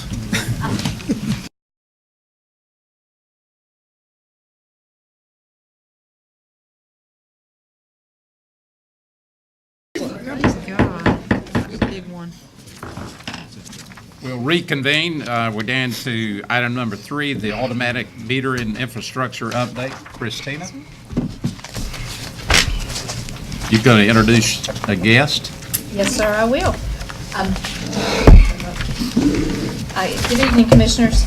Standing beside me is Andy Honeycutt. Andy Honeycutt is with MeterSys. And just to give you a little bit of background and history, back in 2017, Beaufort County issued an RFQ to... Could you bring that mic a little closer to you, Christine? Absolutely. Okay. I can hear you now. Better? Yes. Okay. Back in 2017, Beaufort County issued an RFQ to different firms soliciting their assistance with investigating the possibility of Beaufort County Water Department implementing an advanced metering system technology.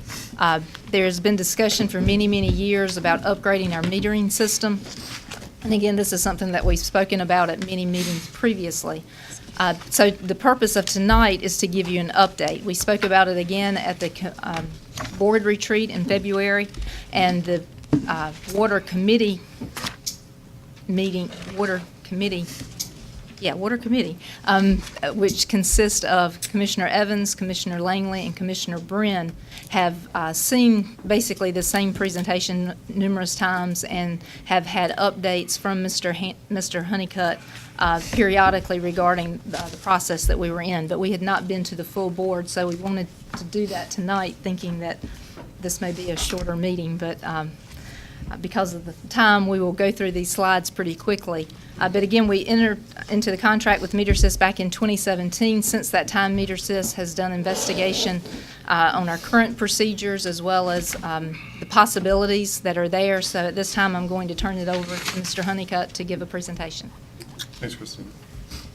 Good evening. Mr. Chairman, members of the board, Andy Honeycutt with MeterSys. Thank you for that introduction. Our firm's based in Raleigh, North Carolina, and we were born out of local government and utility work. So first and foremost, our job is to protect the interest of the utility. We don't work for any distributor or any manufacturer. It's all about making sure that you get the right fit, the right solution, the right investment. So we will go through this quickly. In the interest of the Water Committee has seen these slides, so we want to make sure we move pretty quickly. We know you have a full agenda. So the first thing we want to do is make sure we accomplish 3 primary objectives in metering. Number one, it has to touch finance, both on the capital, the capital investment side, the operational cost, but it also has to have a business case. And so when we talk about financial implications, improving your metering infrastructure to infrastructure that's going to register flow at the customer level accurately means you're going to bill that customer appropriately for the consumption that customer engages in. Over time, infrastructure will slow down. Mechanical meters slow down, and therefore, over time, more and more water passes through that meter, which is your billing instrument for revenue in the utility, and that's going to degrade your revenues coming into the utility. And so that's importance number one in metering and really addressing the end of useful life for mechanical meters. The second thing we want to do, you're a large county and you provide service to an extraordinarily large square mileage. And in doing that, you spend a lot of windshield time, a lot of time in the truck, service calls, disconnects, reconnects, addressing stopped meters and troubleshooting infrastructure. And if we can automate just a bit of that, if we can keep folks from going from one end of the county to the other, to do something that we may be able to do in an automated environment through real-time reads, or even maybe service disconnects and reconnects through automation, we're going to save efficiency in operations. And then we're going to apply some assets in the field that are going to tell us more about distribution, pressure potentially, even temperature. And we begin to learn more about our distribution system over time using the meter infrastructure as the basis for that. And last but most importantly, we need to serve the customer at an enhanced level. And so by having real-time read information, doing faster disconnects and reconnects, sharing with that customer trends like a stopped toilet or a leaky faucet where leaks are occurring, we're getting in front of the customer's experience with us as a utility and notifying them almost in real time of issues that we see through inconsistent flows on the customer side, and really can work with them to manage those accounts. And so really it has to touch finance, operations, and customer service. The goals for the county are very similar: improve customer service, optimize utility revenue, and leverage technology for expanded functionalities. And we can do things, and what was important to us from the beginning, hearing from working with the staff, and we worked long and hard, and your team has done a great job, including the Water Committee, of due diligence on this potential investment. Remote disconnect became a very important part of what you were going to require. You also wanted to minimize the things you had to manage when the system was installed, so minimizing the network infrastructure, those devices that collect those reads in a consistent way. And then you wanted to have a competitive and manageable CapEx and OpEx cost. You want to make sure that you're not overspending for either the fixed capital one time or the ongoing operational cost. In looking at the various solutions among the manufacturers and distributors, you see that we ran network design by a multitude of vendors: Aclara, Badger, Itron, Master Meter, Mueller Systems, Neptune, and Census. All of these are reputable companies that manufacture AMI solutions. And you see the variations in how that network would be served. It goes from 41 collectors by Mueller Systems, 11,000 cellular connections, and then 48 collectors by Aclara. In retrospect, Census, which operates in a 2-watt output, you only need 14 collectors across the county to get that same coverage. And so we begin to see a theme. Both Master Meter and Census serve in 2-watt output and have very consistent infrastructure design. Okay. So again, you have a large service territory. You see the tanks that we would utilize in putting an AMI infrastructure on, and that gives you broad county coverage. And should your utility continue to grow, you can put new meters in and know that with confidence they'll be covered by the network. Some of the assets that we recommend based on your requirements include from a company called Census. They are the only dedicated FCC licensed 2-watt output company among those companies that we looked at, and they provide things like a smart gateway that tells us things in lift stations and booster pump stations, and they have a new Census Ally, which gives us remote disconnect, pressure, and temperature all at the meter. And these are all things that help us inform the operators and the customers, and then tie that information into Census Analytics, which is at the bottom, and the customer portal, which the customer would actually have access to. And so in replacing and evaluating your infrastructure, we have looked at it from a unit costing perspective. We know exactly what items are going to cost, how many you need, and what the overall cost elements are. And so we have done quite a significant amount of due diligence on the financials as well as the operationals. In looking at where you would spend your investment, we break it down by contingency and network and systems, meters, installation labor, which we would advocate for, having that not done internally, but having it done by a factory-trained installation team to get you to that quality that you can rely on for the life of the meter. We also evaluated the benefits by gaining efficiency, by improving revenues, By lowering cost of operations, we get certain allocations, either direct value or indirect value, within the benefits for AMI, and you see those described here. And there are details within your final report that summarize what makes up each one of these elements. At the end of the day, we're talking about an investment of about $4.4 million. That includes the contingency that we talked about, professional services, infrastructure, software, and the installation of the network. And we did run financial metrics for that. You see net present value, internal rate of return, and return on investment. Those are all within the report provided to the county staff. And the payback period of 9 years. So we talked about this is not really an expense, this is more of an investment. You're gaining technology to gain efficiencies, improve your revenue flow from your utility system, but it does have a capital cost that has to be offset through debt service, and we see that as a 9-year payback based on the benefits we talked about earlier. And so there are two ways to look at it. You can look at it the financial metrics, the ROI, the internal rate of return, but you can also look at it from a pragmatic perspective. What is the cash inflow and outflow, and what are the influences of that system by fiscal year? So you see that we have broken down deployment over 2 years to completely convert your system to $2.5 million initial year one allocation, followed by $1.9 million in the second year for a total $4.4 million for all fiscal years. The direct and indirect benefits, $280,000 per year through efficiencies. That means your people will have time and may be redirected to do other things in an efficient way. You can't really monetize that, but you certainly, it does have contributing value. And you gain $382,000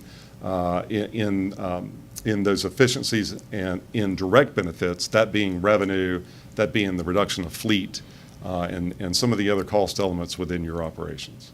And you see the soft cost benefits there include leak responses, rereads, disconnects, tampering, accounts that go into delinquency, being able to shift resources to do a better job of staying on top of that, and then gaining those meter reading efficiencies and account management. The other intangible benefits, not monetized as well, but important to AMI, is the water conservation element, knowing and reducing non-revenue water loss. Is a conservational play, the environmental contributions of less truck rolls, and the improved customer service through direct consumption data via the customer portal and proactive account management by the CSRs.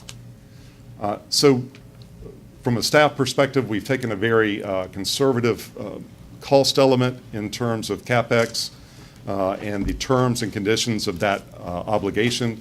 That being 15 years at 3.5% modeled interest on a $4.4 million CapEx. And you see the annualized OpEx cost of $60,000. The county is doing something I think is innovative and appropriate in doing a network set-aside. So the network has a useful life of about 10 years. And the county said, let's make sure we model so that if in 10 years we have to replace assets within that network, we're putting that as a set-aside. And so that's established as a 14.4 on the network set-aside. So you have direct annualized cost of $456,000, including debt service.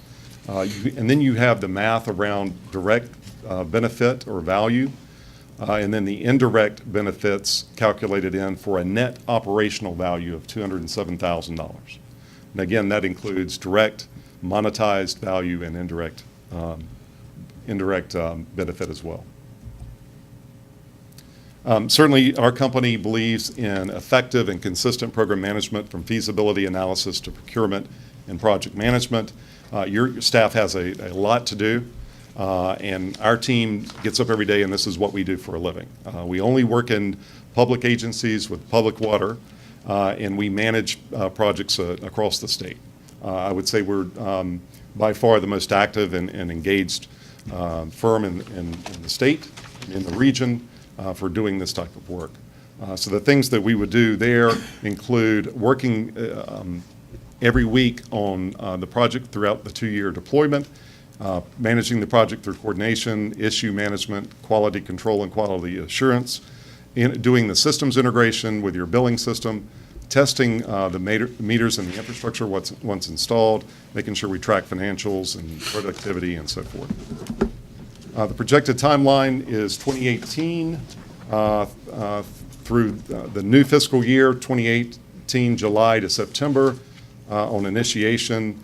That may be adjusted according to final terms and conditions of the contract. Putting in the network infrastructure, testing in early 19, deploying in the middle part of 2019 through 2020, and then being substantially complete and closing out the project in June of 2020. So one of the things that we talked about on the front end was the need for specific conditions within your infrastructure. You're a big utility, you have certain specific requirements that not every vendor can meet.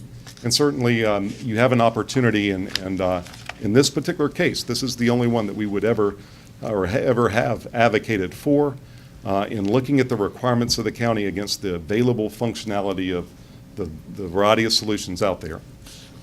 We find one company that is a very good match, both financially and operationally to Beaufort County.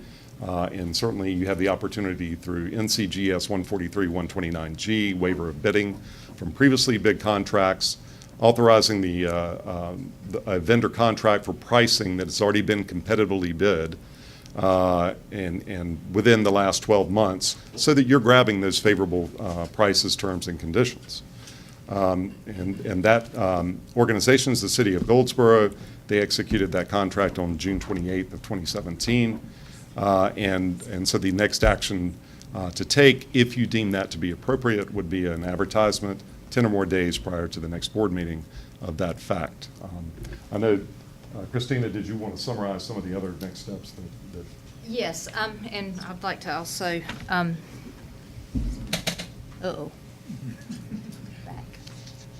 There we go. Just to clarify on the timeline, this is Andy's very aggressive schedule, which I appreciate completely, because the quicker you're able to do it, the quicker you're able to expend your funds and then move forward. But just to let you know, this would be best case. What we are looking at, and again, this is just here for discussion this evening, but discussing what we have here, which is the waiver of the bidding the contract. As I'm not sure if Andy spoke specific, but Metersys actually issued an RFQ to the multiple metering companies, and that is where this slide came from, which if I can get back.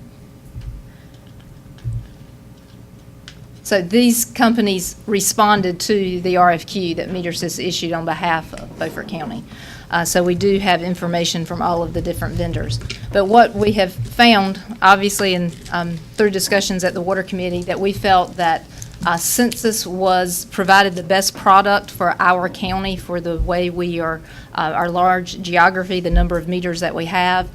The Water Committee agreed with that and voted unanimously to move forward with getting information from Census. The Water Committee, as well as various staff, visited factories in Mooresville to take a look at the operations and to take a look at the meters, to understand the company better, how they functioned, how their network functioned, as well as looking at quality control of the different meters and the different types of meters and gathering information. And based upon that visit, staff still believes that moving forward with Census is the best selection for the county. In looking at that, and as we were pulling together these numbers, obviously, when you're doing a study, you're pulling together abstract numbers. You're making an estimate as far as what you think the cost will be. However, because of information just in the industry, knowing that Goldsboro had recently issued an RFQ, Andy was able to take their specific unit costs that they have for the individual meters, and he knows the specific cost, and able to do the simple multiplication, unit cost times quantity of meters gives us the cost. So we feel the values that are shown here, I'm going back to his pie chart, here we go. You see there's a contingency of 5% on this project of $212,000. Any of you that have been here as long as I've been here, you know that 5% is a low contingency for me. I generally would like to make sure that we have sufficient funds in the project, and I believe this will be sufficient funds in the project. And the reason that I feel comfortable presenting a 5% contingency in lieu of the standard 10% contingency is because of the unit prices that we received from the city of Goldsboro. So what we're looking at now, moving forward in the coming month, is continuing discussions with Census to develop contract documents, making sure that, again, confirming scope of work and making sure that everyone understands, investigating different financing methods. As we've spoken previously, we're also doing investigations regarding potentially combining water districts. So again, we're looking at how this project would affect that. So we've got a lot of things that we are considering. But what we would like to do is to continue moving forward with this project. I think it's something that's been discussed numerous times, and I believe the majority of the board would like to proceed, but just kind of like to get a general information from the board. Any comments from any members of the Water Committee? Sure. We went up and toured the engineering complex up in Raleigh, Mooresville. I mean, it was very extensive. I mean, the amount of testing they do and the accuracy they go after. And then we went over to the manufacturing and assembly operation. So it seems like they make an awful durable product. Very impressive.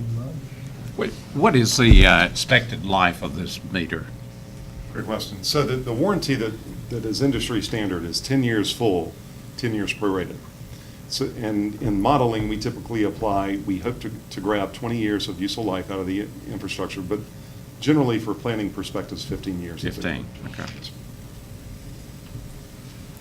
Any other? Well, yeah, while I understand the problems that go with the water department, but 9 years is not really a good payback in my estimation. It's probably on the borderline between being worthwhile or not. Have we done a study from the water tanks that these things are going to be operated from to see which tanks are the most going to give us the best return and which tanks give us the worst return on investment?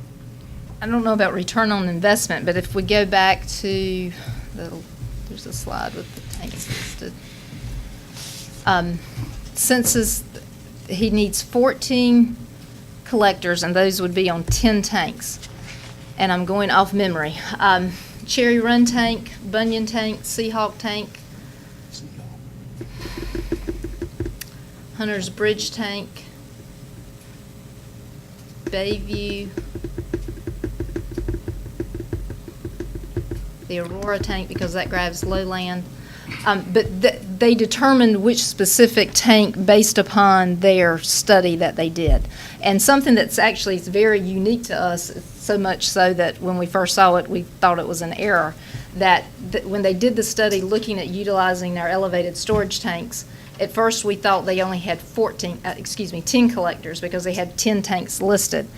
They are actually proposing to put 2 collectors on 4 of our tanks pointing in opposite directions. One tank in particular, I know that will be Bayview tank. So even though it's on the north side of the river, it may possibly be picking up readings from the south side of the river.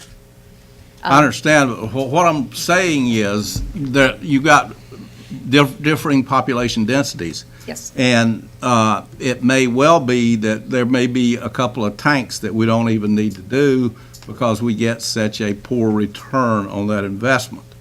So have we done a study based on per tank return on payback? Well, the best way to put it is payback. No, sir. They did not. They did the study based upon collectors on which tanks would give them the coverage that they needed. Okay, the other thing that comes into play in this is, you're talking about financing this money, the money to do this. I don't know what our surplus is in our water system, even if there is a surplus. I know that some of the districts have surpluses and some of them don't have surpluses, and it may not be necessary to borrow all that money depending on how we do it.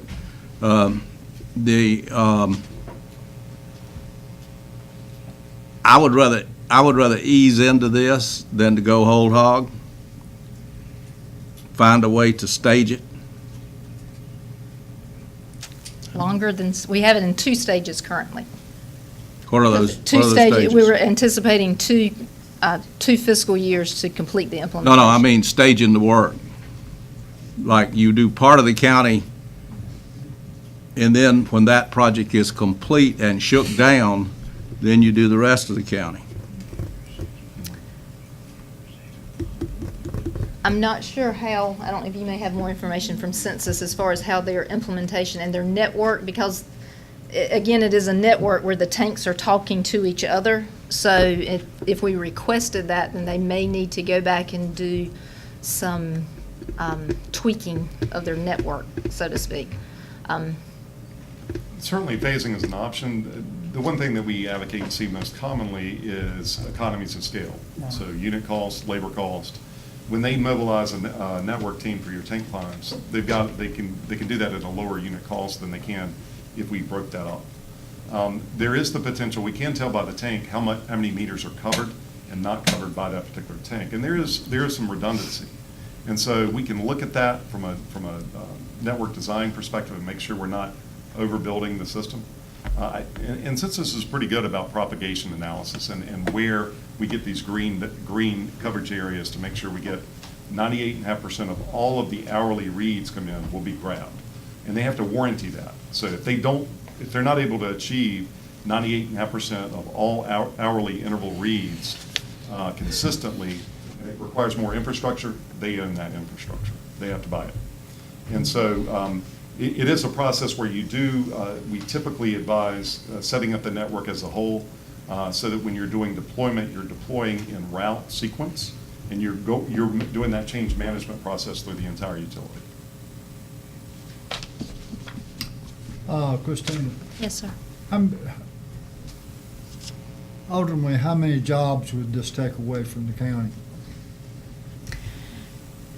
We have modeled that, and we started with one number, and then we went conservative with that, because the last thing I want to, it's obviously a two-edged sword there. But I believe we ended up with eliminating 2 FTEs. 2 FTEs. How much? 2. 2. It may, if this had been presented years ago, probably the number would have been 4. But what has happened, what history has shown in the past few years, is that the number of positions that were previously predicted really didn't come to fruition. So we wanted to be on the conservative side. So in our in the modeling that Andy's showing, it's only showing the elimination of 2 FTEs. Once it's installed and we understand the process more and get things going, that may we may be able to eliminate, maybe not eliminate, but redirect the position. And that's generally what happens, is that the position is not eliminated, but the position transfers to something else. So currently, there's not a person that sits in the office and comes in and monitors our meters. There would be someone who would need to do that. So it's more of a transition. And one of the phrases that are used to describe these type of meters are smart meters. The capabilities that these meters have is great. The capabilities that we will be utilizing in the beginning is very minor. But the hope is, if we have the infrastructure in place, then perhaps in the future we will be able to better monitor water quality and age of water and composition of water and things like that, which is how that FTE may be redirected in the future. One more thing. During that cold spell we had last winter, Yes, sir. Asbury Church had that big spill. I think it was like 2,500 gallons. Would this smart meter have picked that up and we could have saved that much water? We couldn't have saved all of the water, but it would have picked up that there was a high flow of water. And so what would happen is then the customer service rep would then be able to call the customer and say, look, we've got a really high reading. You need to go and look at your meter. So it would hopefully, even if it happened on a Friday evening, by Monday, it would have been caught instead of it going on for weeks until someone's caught it. And that's part of the soft benefits or the indirect benefits that Andy spoke of. The customer service value that would be gained from this system is huge. I mean, imagine just that there are a lot of seasonal residences here. You get a water line, you don't know, you may live in Raleigh. Someone may call you and say, we're noticing, a large water usage, so you can call your neighbor and say, can you go and look? But it's definitely an advantage to the customers. Mr. Abbott? I don't think this is a project that we need to piecemeal. I think what we need to do is get this thing online as fast as we can, because again, we're kind of doing duplication of errors of effort if we've got somebody looking at the computer and they're still running around in trucks. So if we want to really get a return on investment, the quicker we can implement all of these meters in, it'll be better for the county. And like I say, just not wasting as much water and letting tanks sit. It's just, you now got control of that water. Not having to flush it out because you got issues with it. Yes, sir, we would know. Right now, we get readings once a month, so, I mean, no doubt we would have a vast amount of information available to us.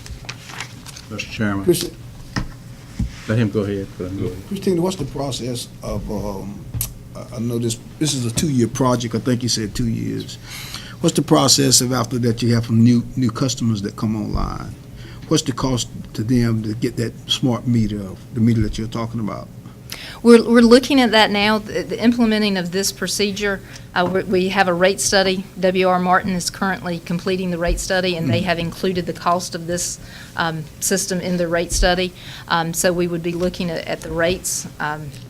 We are looking at changing some of our rules and regulations. If you go back, Andy mentioned the remote meters, remote disconnect meters. But you saw that there's a small amount for that. We're not putting a remote disconnect meter in for all of our water services would be ideal. The staff would love it. That would mean that we would be able to sit in the office and turn on and turn off. That's not economically feasible, so we're not doing that. What systems have done are that they look at customers that frequently are disconnected. And what we do then is we then adjust our reconnect fee to cover the cost of that remote disconnect. No, what I'm asking is, the price that he gave today is for every meter every customer we have right today. Yes, sir. Is that correct? Say after we finish, 2 years after we finish, we have an influx of 300 or 400 people that join on our water. New subdivision. Yeah, new subdivision, or new, just that many customers, some growth. What is the cost, or how is the cost passed on to them if this company has already done the meters for these customers that we have now? What is your plan forward?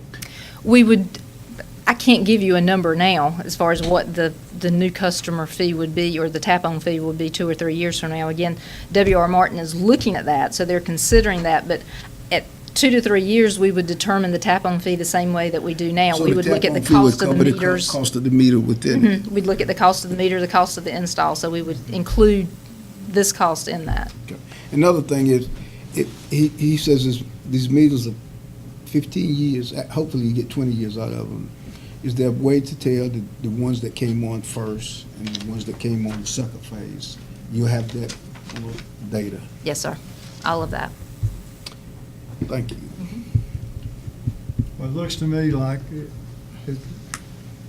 don't get me wrong, I'm all for this, and I think it's a good idea and a good thing for Beaufort County. But about by the time our payback is over with, we're going to have to start looking to replace meters. The one thing I do want to say on the payback's based on a discounted cash flow analysis, so it includes depreciation. So the 9 years on the financial metrics is part of our model. The model applies CapEx cost, OpEx cost, and then depreciation. So it really is not necessarily a great indicator of what you will actually deem as a return on investment. And metering, quite frankly, is a unique anomaly in utility operations by giving a return on investment. Most utility infrastructure investments are just capital cost. And this actually does have a revenue play to it.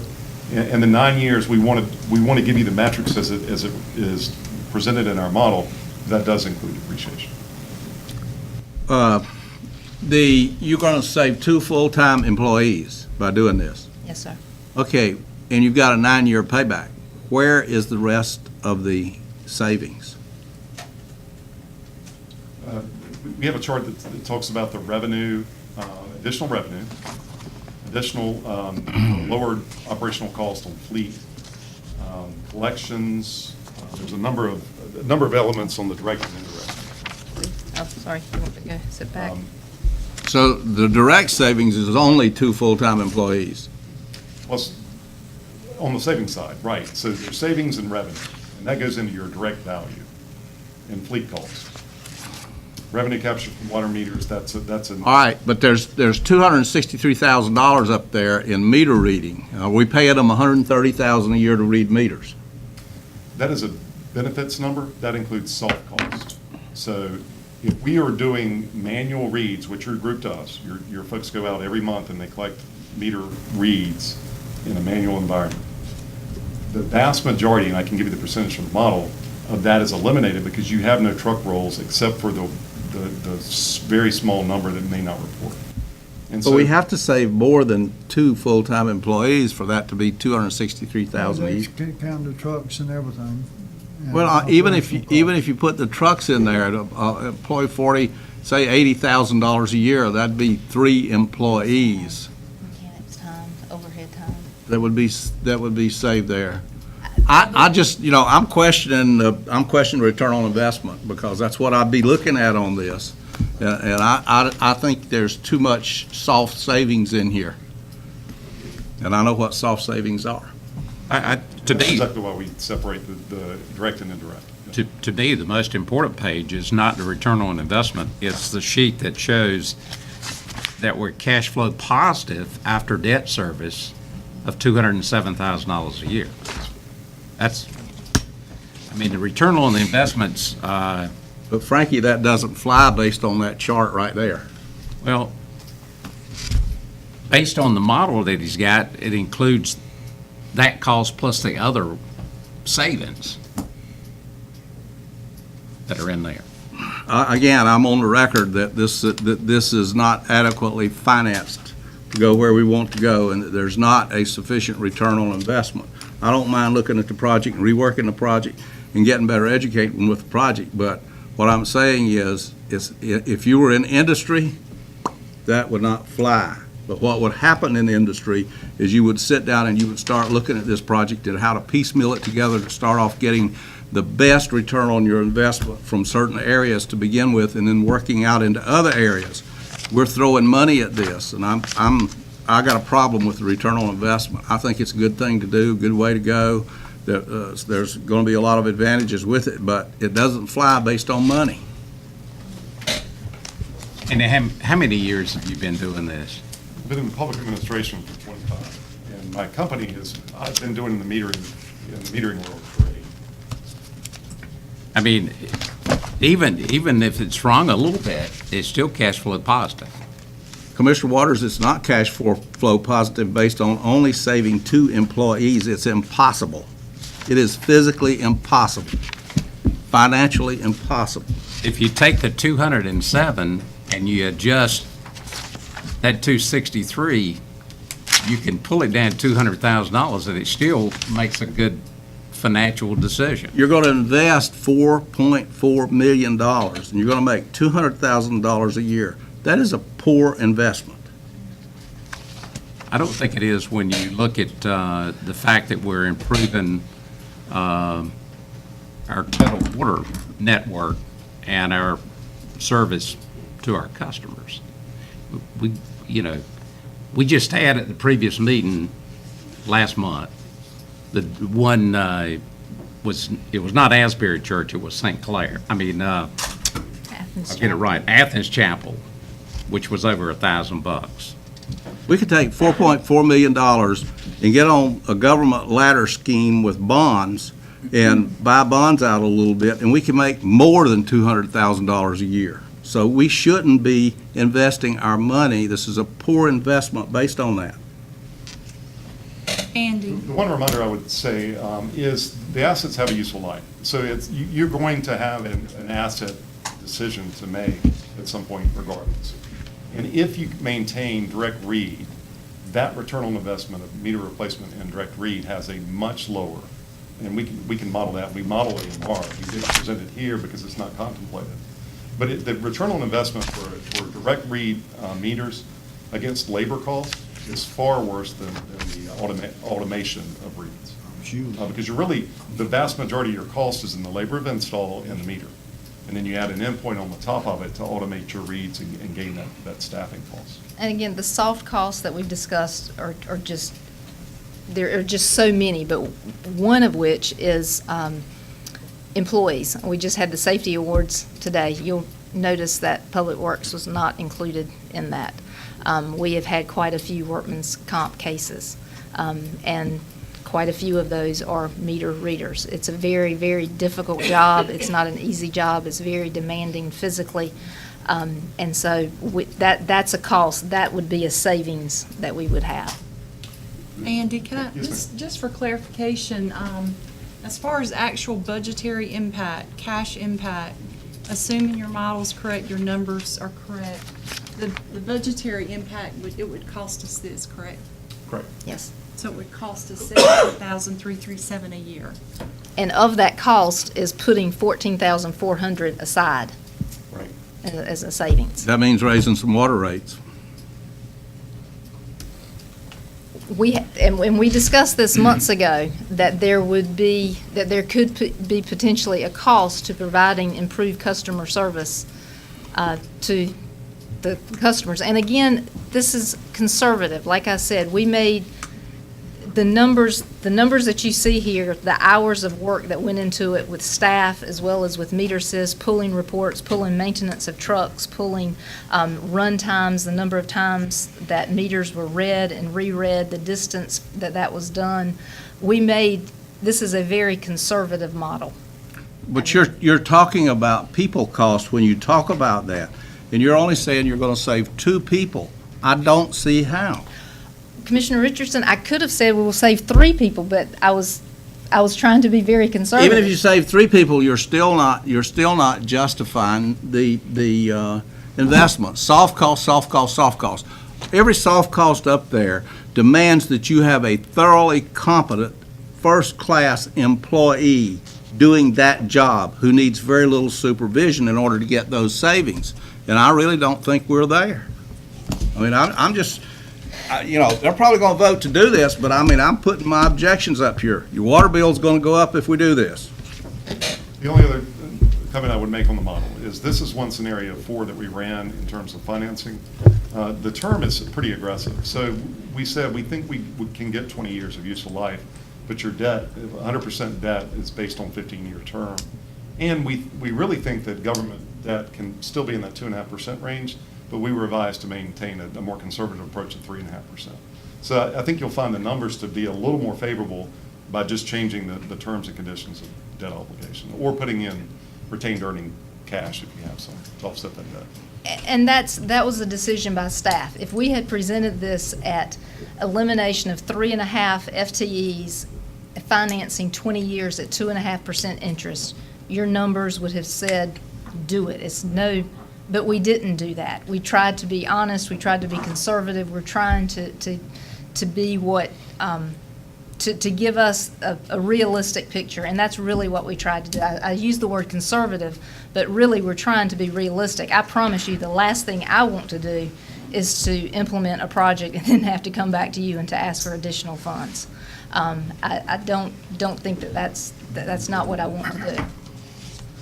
And moving forward, again, the benefits for all, we are one of the very, very few county systems left in the state of North Carolina that are still direct read. Most systems invested funds years ago to go to drive-by. Beaufort County chose not to do that. So we did not do that. We're still using the direct read. We're still using old technology. And quite honestly, people expect more. They expect a customer portal where they can go in and see what their water usage was. They expect to have that information available. So if we move forward with this project, it will move the department forward and provide more information. Well, it was placed under items for discussion. Was staff expecting some action tonight? I think from the board's perspective, I mean, if you want us to move forward, we need to know you want us to move forward. We can continue to kick this thing around and go back and forth and have it again and again and again, but we start losing our ability to piggyback on a previous bid that are pretty good numbers. If the vendor will hold those numbers. Of course, the vendor's still got to agree to hold those numbers. But we Make a motion that we move forward. Okay, we've got a motion. Is there a second? Second. I want to speak on this. Okay. When you do this, you need to understand what you're doing. You're making a poor business decision based on expediency of piggybacking on some other pricing. This project should be looked at from the standpoint of coring out the part of it that gives us the best return for our investment, which means at least maybe a 5 or 6 year payback anyway. That's reasonable. 9 years is not reasonable. And I'm predicting and going on record that water rates are going to go up if you do this. They may not go up right away, but they're going to go up later on because this is a negative cash flow situation. You've already been told that. It is negative cash flow even with borrowing the money. So I'm going to vote against it for that reason. I do support modernizing the system, but I support modernizing the system by looking at the parts of the system that we can get the best return on and then using that advantage to move into the rest of the system in order to make the improvements. I do appreciate the economies of scale. That's no question about that. But I'm not going to vote for it. Just a comment. When you talk about, and I understand what you're saying on densities. If you look at the densities to see where would you do that? If you thought about that and you said, typically on this, I mean, in small municipalities where you have compact density, this really works great. Or drive-by works really great because you got real good density. So, but if you think about our system, if you look at it and say, let's use this in the most dense place we have, then we take advantage of that. But we still got to have manual read guys and gals going all the way out to Pantega and going all the way out to Aurora because we don't have the density out there. So for us, it's almost like looking at a reverse where you would want to try to minimize, because otherwise you're going to have to maintain two systems. Well, I think you're right, Mr. Manager. I don't disagree, but what you're getting out of this is you don't have a negative cash flow deal, and you're making money, and you're using that money on your areas that are a lot less profitable, if you will, maybe the way to put it. And it's a low-key thing, and you're not going to have to raise water rates. Based on the model and based on the numbers, I don't see that you've got to increase the water rates to make this work. So, where are you going to get the money from the negative cash flow? I'm looking at this sheet here. I'm not looking at the 74. I'm looking all the way down that the operational value is 207,000. So, as far as I'm concerned, we've got some cushion in the numbers in the model. Well, it really doesn't work that way in reality. So, I've said all I'm going to say about it. Okay, well, that's good. All right, anybody else? I would just agree with you, Mr. Chairman, on the benefits of the system. Any other comments? All right. We got a motion and a second. All those in favor of proceeding, raise your right hand. Those opposed? Okay. Thank you very much, Andy and Christine. Thank you. The next item is the items for decision, the approval of the revised water shortage response plan, and this is for both the north side and the south side. Yes, sir, and once again, I'm going to ask for someone to come up. This is Eric Jennings, our Water Systems Manager. Eric is very familiar with these plans. He was employed with the county when these plans were first implemented and adopted back in 2010. So any specific questions, he will be more than happy to answer. In your summary of information, you'll see that the rules governing water use during droughts and water emergencies, that systems that are required to submit a local water supply plan, which we have 2 water systems, shall also submit a water shortage response plan. And these requirements were outlined in the administrative code. And again, like I said, these were first written back in 2008, and they were initially adopted in 2010. So the revised plans that you see in front of you this evening were revised basically to update contact information, county managers, my name, Eric's name, title, telephone numbers, cell numbers, that type of thing. Also reflected some changes that have occurred in the systems since 2010. So based upon the plans, we had to post the revised plans on the county website 30 days before the meeting in which a vote was to take place, which did happen. And we are supposed to ask if anyone has any comments on those plans, and that if we do those things, that would be in compliance with the plans. Do we have any comments? So moved. Okay, got a motion, second? A second. Second. Any discussion? If not, all those in favor of the plan, raise your right hand. Thank you. Thank you. All right, we're down to item number 2, the statement the settlement discussion of the 2015 property tax appeal by Lowe's Home Centers LLC. Bobby? Here's Bobby. Mr. Chairman, I have a settlement that I had worked out with Lowe's. It's been going on a long time. They appealed this, I think, way back in 2010, but didn't go no further with it. In 2015, they came to the Board of Equalization, and we refused to do anything about it. And here we are tonight. They've been to the Property Tax Commission. It went to the Court of Appeals and got kicked back to the Property Tax Commission, and so they're trying to settle before they go back again. So you see what we have some settlement statement sheets here. You see what they are. We had $8,057,200 on the bill, and we have it down now to $7,691,050. It's about 300. I have it somewhere here. But this 15 settlement will also take care of the 2018. They agreed if we settle both, they will not proceed to go forward to the Board of Equalization.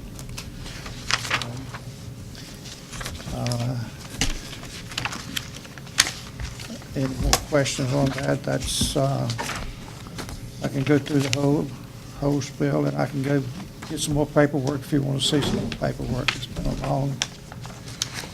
Yeah, I think we've had some discussion prior to this, so. We had some at the, with the Board of, and we were doing the revaluation, and they came up with, I think, a good settlement there, and so I think both of them are good settlements, and I think it's good for the county, good for the. Motion to approve. Second.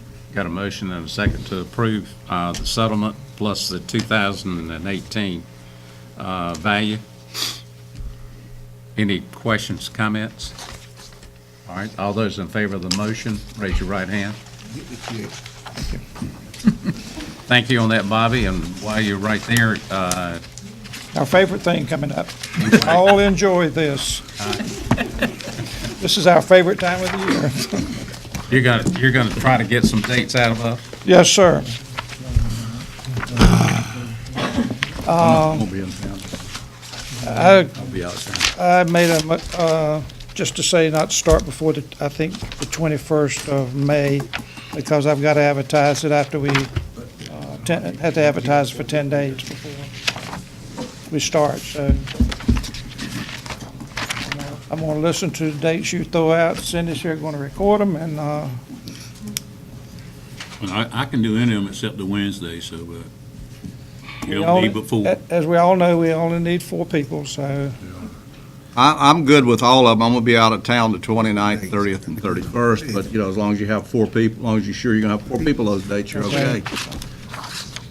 Well, we trust the commissioners to make those 4 people show up now. You're gonna have to bird dog them. Any Cindy, other, Cindy gives you a call and wakes you all up, so. The only two that I can't make is There you go, I got them. Let me see, Hood, are you good with the 30th? Right now, Ron and Jerry, that would be 2, so Well, yeah, I won't be here the 30th. 7th, you can't go with the 30th or or the the, 7th. Those are the only 2 dates I can't do out of all. okay. It appears that the most we'd have would be 2 missing, so, I think you're okay with the Okay. schedule. yeah. You're okay with this schedule then? huh? So you need 3 days. No. No. He's gonna run out this whole schedule. I mean, this is a revaluation year. You're gonna have a lot of fun before this is over We're with. gonna do every one of those days. If he has business for them, yeah. You're required by law to set the dates, and if you don't have business, you don't have to meet. We've never had them more than 3 days. But this is a revaluation year. Every 8 years, you have the revaluation. You're gonna have a lot of people. Yeah, but- and it stinks he's still after about 3 days and needed to hold each oh, shot, you'll be all right. You and I are the only ones who's been through We've the only reevaluation. 2 that've been through, yeah, okay. All right, that explains it then. Just do this, guys. Mr. Buzzo, one year it went to November. Yeah, right. Got We the may bills out in extend this. December. I haven't heard a lot of complaining, so I really don't I don't think. think it's going to go as long as we think it is Yeah, either. but you're better off to set a long schedule and come up short. At 5 o'clock, Bobby. 5 o'clock. And everybody got to be there the first meeting to be sworn in, Want a right? little bag of potato chips or something? Oh, yeah. All right. This doesn't conflict with any of the other meetings that we're doing. The county assembly's on the 30th. 30th. 31st. County Assembly Day is on the 30th. 30th. Mark out the 30th. 30th? Yeah. Okay. I won't be in Raleigh. So going to Raleigh? Mark out the 30th. Yes. All right. That's county assembly. That's legislative, that's whatever. Yeah. Everybody's okay with the rest of the dates? Yep. All right. Have jury. The only one I won't be there is the 7th. You can have it after 5 o'clock. When do Guarantee you you get that. back? Sir, first day of June, I think it Talking about I is. won't go to Katie, Raleigh. do we need a I'm motion? taking vacation. I think you need a motion to I've accept done it this once. and a reminder that all of you will have to be sworn in. Yep, you need to be here. For those of you who haven't been here before, you've got to come to the first So meeting. move. Okay, motion to approve it. Second. May the 30th. Got a second. All those in favor of the dates, raise your right hand. I see that we're going to run out with what we got here, I will need to advertise it again. So if it's the 14th, it's in May, June, it's the 14th is the last date I have down here, but if it should run out before, It's the 23rd. I will need to advertise and get more days. That's going to be sworn in later. All right. Can we get sworn in about 4:30, and that way I can still Sure. go on about my business? Yeah. Sure. That fine with everybody? Yeah. Okay. 4:30? That's on the 23rd, right?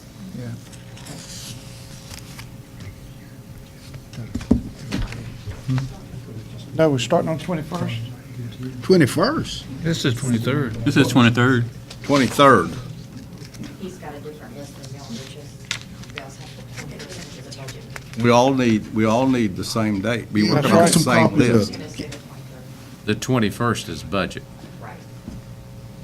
Well, these have been changed to fit your schedule, is that correct? Yes. Budget, okay. Can you make us That's some fine. copies of it and send it to us? This, The schedule in your book with the exception of 30. This is the correct one in the book. yes. All right, I got you. 23rd. Okay. That's the county assembly. Book or the handout. Yeah, that'd be fine, Mr. Langley, that'd be Okay. fine. Thank you, Bobby. Anything else? Any more questions?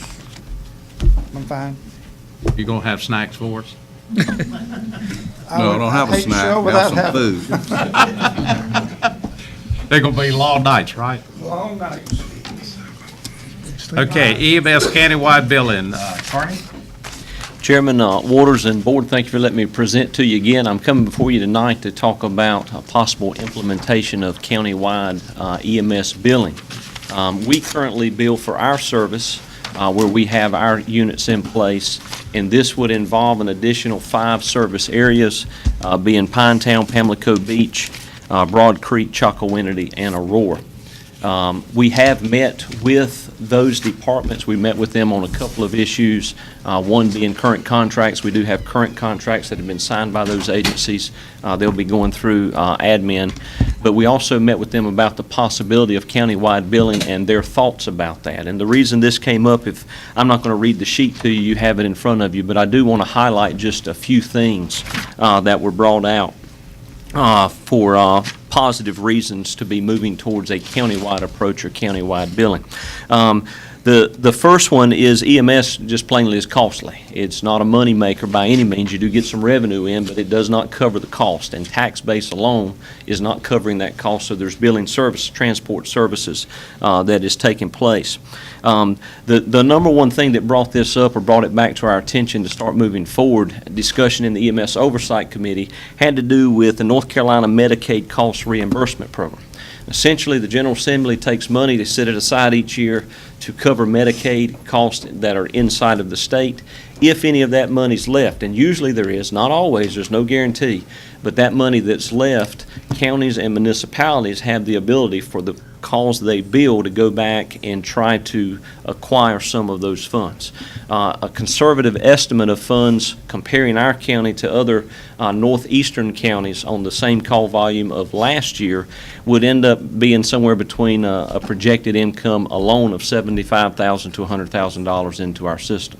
But I want to say there's no guarantee to that. That's money that is just there.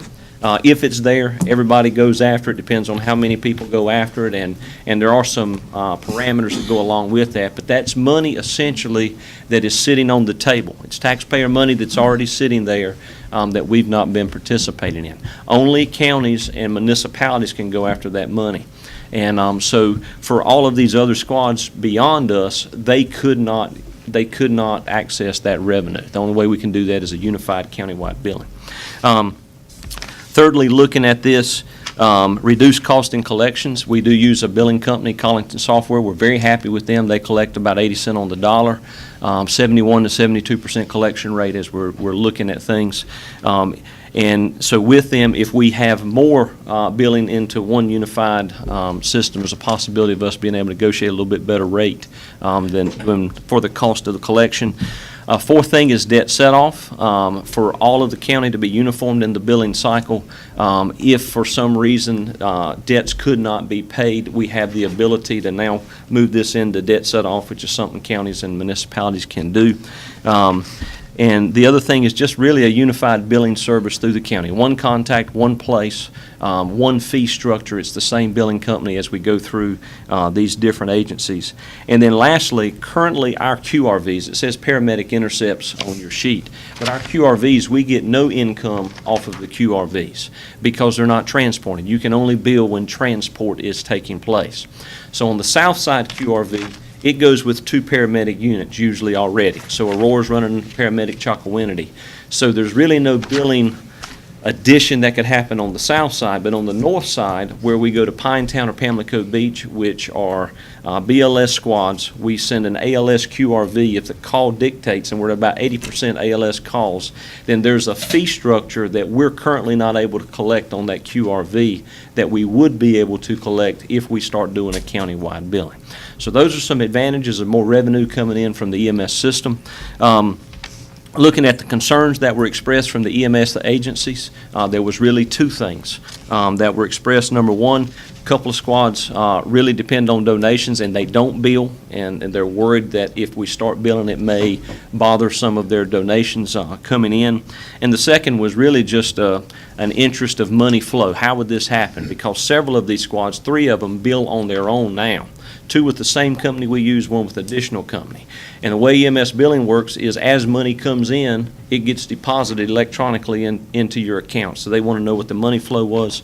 We've come up with a process, meeting with the manager and with our finance director, that the billing company would collect these monies all month long. At the end of the month, would give us, the county, a complete report per agency, and we would issue monthly those funds back to the county and to the county departments. And they were satisfied with What it. agencies was that? Again, it is, I'm going to read them to make sure I don't miss one. Pinetown, Pamlico Beach, they're the two squads that do not bill at all. Broad Creek EMS, which bills with another billing company currently. Chocowinity and Aurora, which both bill individually but with the same billing company in which we bill with now. Kind of an implementation of this, there is one correction I need to make. On the back, I'm asking you for an implementation if you so choose as of July 1st. That really needs to be up to a 90-day implementation because we are dealing with a contract that's going to have to be stopped at another agency, and in their contract, it may be a 90-day clause for us to get that straight. So we may not be able to start immediately on July 1st, but 90 days from the time that you take action, if you so take that action. So implementation of this, 90 days, looking at putting it in place. The billing company would meet with each one of the squads to make sure that things are compatible. It should not be a change for them. We've already talked with them about this. The billing company would make sure that those things would go through. The three squads would have to deem their Medicaid number, there's a collection number, inactive. They don't have to lose it, but they have to deem it inactive because you can't have two going on at the same time.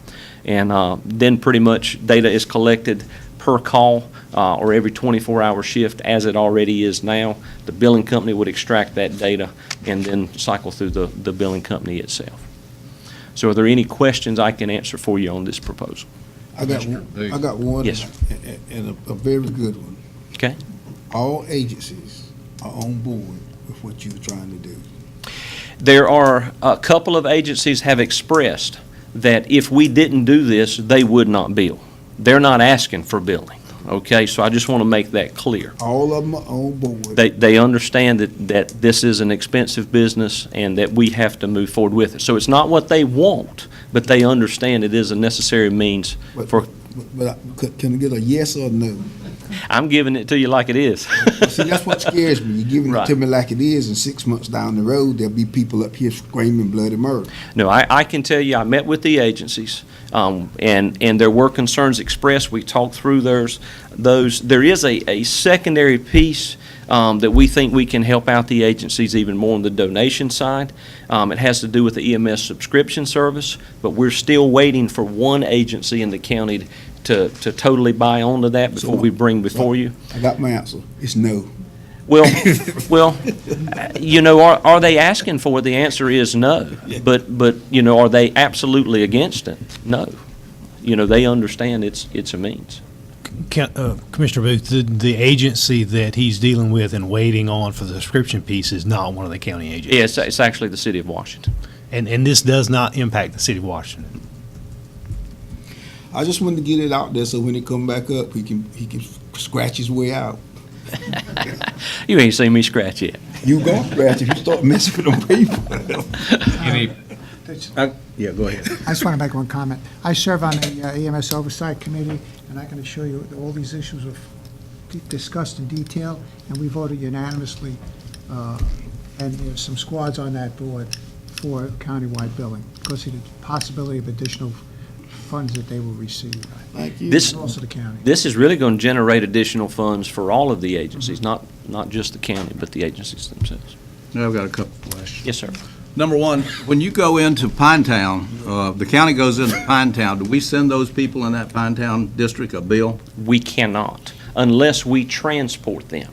Only the transporting company can bill for its service. So Right, but if currently, we make a transport, they get a bill. If our county transport EMS unit goes into Pinetown Mutual Aid, then yes, they get a bill. But currently what happens, Pinetown has its own volunteer department, and they're very active. They're able to answer their calls. But they're answering those calls at a BLS level, a basic life support level. Right. So our QRV goes in as the ALS piece. Now, 20% of those calls end up not needing an ALS piece, but we see that every patient in this county is seen by a paramedic as far as our care. But 80% of those calls, the paramedic is ending up riding in on their truck or providing that care. Okay, And so we're getting the billing when we provide the service. Absolutely. In the district, even though that district is not billing.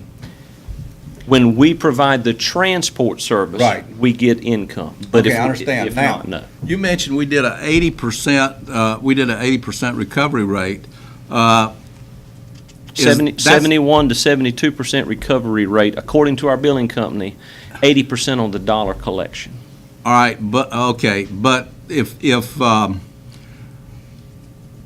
everyone that we provide service to gets a bill, Everyone that currently Beaufort County, I want to be very careful with this, Beaufort County EMS goes to gets a bill, but not Pinetown, not Pamlico Beach. unless we transport from Pinetown and Pamlico Beach. Yes, but we normally don't transport at those places. Right. They transport. If we transport, though, they get a bill. They would get billed now, yes, sir. All right, now, well, why are we going in and providing services in there then? Because we as a county have the general statute responsibility for providing for the citizens of the county completely and uniformly. So we're going in there, bringing the paramedic service to a squad that currently is not paramedic. Why do they even need to exist? That's a question I'm not going to answer other You know, if you're than, going to all of the calls, I mean, there's a redundancy here. yes, sir. But you know, community roots efforts to get things going means a lot. Yes. In a lot of places, and they do a valuable work. Now, I'm not a for or against, I'm just saying where it is, and our job is to supplement them in whatever way we can in the services going. But there's not a redundancy if they don't have paramedic service. That's correct. The part of us going in is because they are not providing the ALS service. That is correct. Well, if they don't need the service, then it does become a redundancy. And you said 80%? 80% of the calls require typically are paramedic ALS, yes. All right. Do you do screening for indigents? Do you do screening for there's no point in sending these people a bill? You're not going to get paid? The 100%? No, everybody we currently bill gets, it's done exactly the same. But Bills go there's out. no screening as to who gets a bill and who doesn't get a bill? Not in countywide billing, no, sir.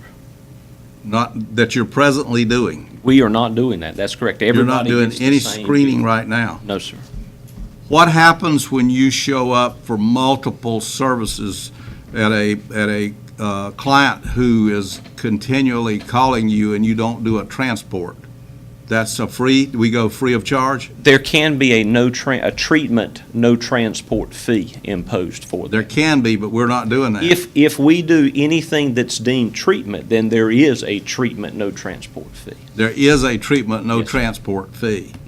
What about the case of somebody that's, makes about 5 or 6 calls a month, and you go out there, we don't need your service? That just doesn't happen. I mean, there's occasionally that we may get a call that there ends up being that, but there's not an abuse to say they don't call us and then we get there and say they don't need our service. Well, we had a good bit of that in the eastern end of the county when I was on the board down there. They had certain problem clients. I'm just not familiar with that in our system now. I'm not, I'm just saying I have daily conversations with Glenn, our operations chief, and I just don't know of that. Is there a printout of calls per ambulance that's made? Yes, we have electronic data for every call of the county, period. Glenn is the QA person who takes care of that. So we have that. We're actually working on a study. I was waiting until the July 1st, which would give us an annual study since we've taken in our next district. But I'm going ahead and working on that study now at the request of several things. So that will show calls, no transports, ALS calls, what was a mutual aid call, all of those things will be provided, and when I get that done, I'll be glad to provide you a copy. Non-billed calls and all that. Well, it's strange that the county doesn't have the same problem that White Oak had when it was doing it in Belhaven. I cannot speak for that, sir. Are you sure that people are not making calls and saying, well, we're not going to call this a call, so it doesn't go into the system at all? Our people shall not be doing that. No, sir, I know nothing of that whatsoever. To my ability, I do not know of that happening, nor would I have any reason for that to be happening. Well, all I know is that it's strange that we had it with White Oak and Belhaven, and we don't have it in the county, so there's something going on there. All I can tell you is since our last commissioners meeting, every day make it a little bit better than it was yesterday. Any other comments? I just want to say a couple things. On paramedicine now is being taught in Beaufort Community College. And I know there's been discussions, and it's happened in the rest of the country, where the hospitals will pay for services provided, which could include those people, they're doing studies now, of people that go to the emergency room and they really don't have to. Also on patients that are discharged from a hospital after surgery, if they go back within 30 days, the hospital is fined tremendous amounts of money. And that where paramedics or paramedicine, we could play a role in that, where the counties who provide this type of service would be getting paid by the institution, and the institution really ends up saving thousands and thousands of dollars. What I'll say about that, Commissioner Buzzio, is Beaufort Community has received grants to move that program forward. We're working with them in that we're going to have some people actually take that class as well. The fee structure and how that's all going to be is undecided at this time, so I couldn't tell you those numbers. But paramedicine is something of the future. It is coming, and it's going to be needed, especially in counties such as ours. Because I think an emergency room vehicle in some institutions could be anywhere from $2,000 to $3,000, even if they just check your temperature.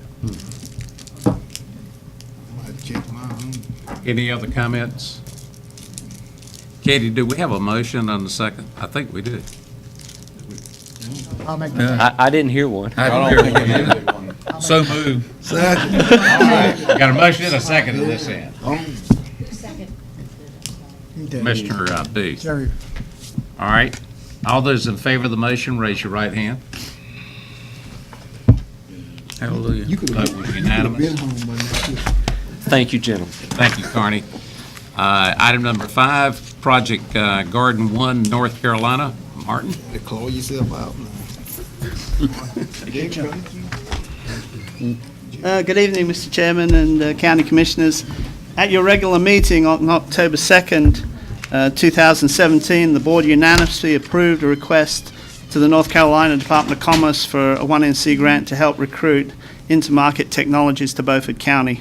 You'll be happy to know the company in early March 2018 moved into their facility at 932 Page Road and already has 15 employees producing and shipping their point-of-purchase display and recycling products. The 1NC request was for $50,000 and was based on $2.7 million of investment and 57 jobs to be created over a 3-year period. The 33% match for the grant was agreed to be paid by the City of Washington and the county. Now, the public hearing on the grant was held at your regular meeting on February 5th, 2018. In your packages is a copy of the company performance agreement between the county and Intermarket Technology, Inc. Also in your package are a budget amendment and a project ordinance for the grant prepared by the county finance director. Tonight, we're asking you to approve those documents. So moved.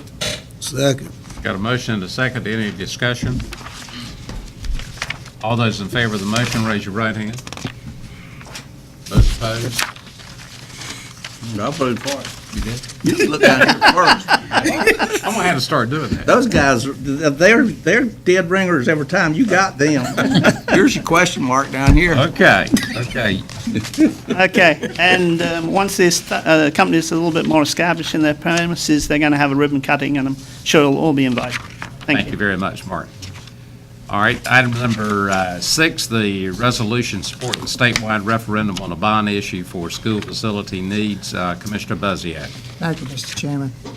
The Department of Public Instruction reported in 2016 that North Carolina's public schools need about $8.1 billion to pay for new school facilities, maintenance and renovations, and of that, Beaufort County schools will need approximately $20.5 million over the next 5 years. To put that in perspective, that's almost 40 cents in additional taxes that we would have to pay if we were going to do what has to be done in the county. Therefore, I'm proposing the General Assembly is calling for a statewide referendum called the Public School Board Bond Act of November 2018, put on the ballot. And the resolution that I proposed to the commissioners would urge the North Carolina General Assembly to vote on this for this coming election in the fall. So if I may, Resolution supporting a statewide referendum on a bond issue for school facility needs. Whereas, based on the information from the school districts and counties, the Department of Public Inspection reported in 2016 that North Carolina's public schools need about $8.1 billion to pay for new school facilities, maintenance, and renovations. And whereas the 2016 report, also known as the Statewide Facility Needs Survey, found that 118 new schools are needed across North Carolina, 50 are needed immediately, and 60 are needed in 3 to 5 years. And whereas besides new construction, 1,560 schools need renovations to comply with safety and building code requirements to address deferred maintenance, and 459 schools need additions for new classrooms. And whereas a priority goal of the North Carolina Association of County Commissioners is to support legislation to provide state assistance to meet school construction needs caused by increased enrollment and mandated reduction in class size through a statewide referendum on a bond issue. And whereas the statewide facility needs survey also showed that construction costs are increasing from a base of $136 per square foot in 2005 to $190 per square foot in 2015, and interest rates and construction costs are still rising. And whereas deteriorating facilities which distract from learning impacts achievement, and we need to ensure school facilities are conducive to study. And whereas counties have limited options to raise revenue to pay for school construction.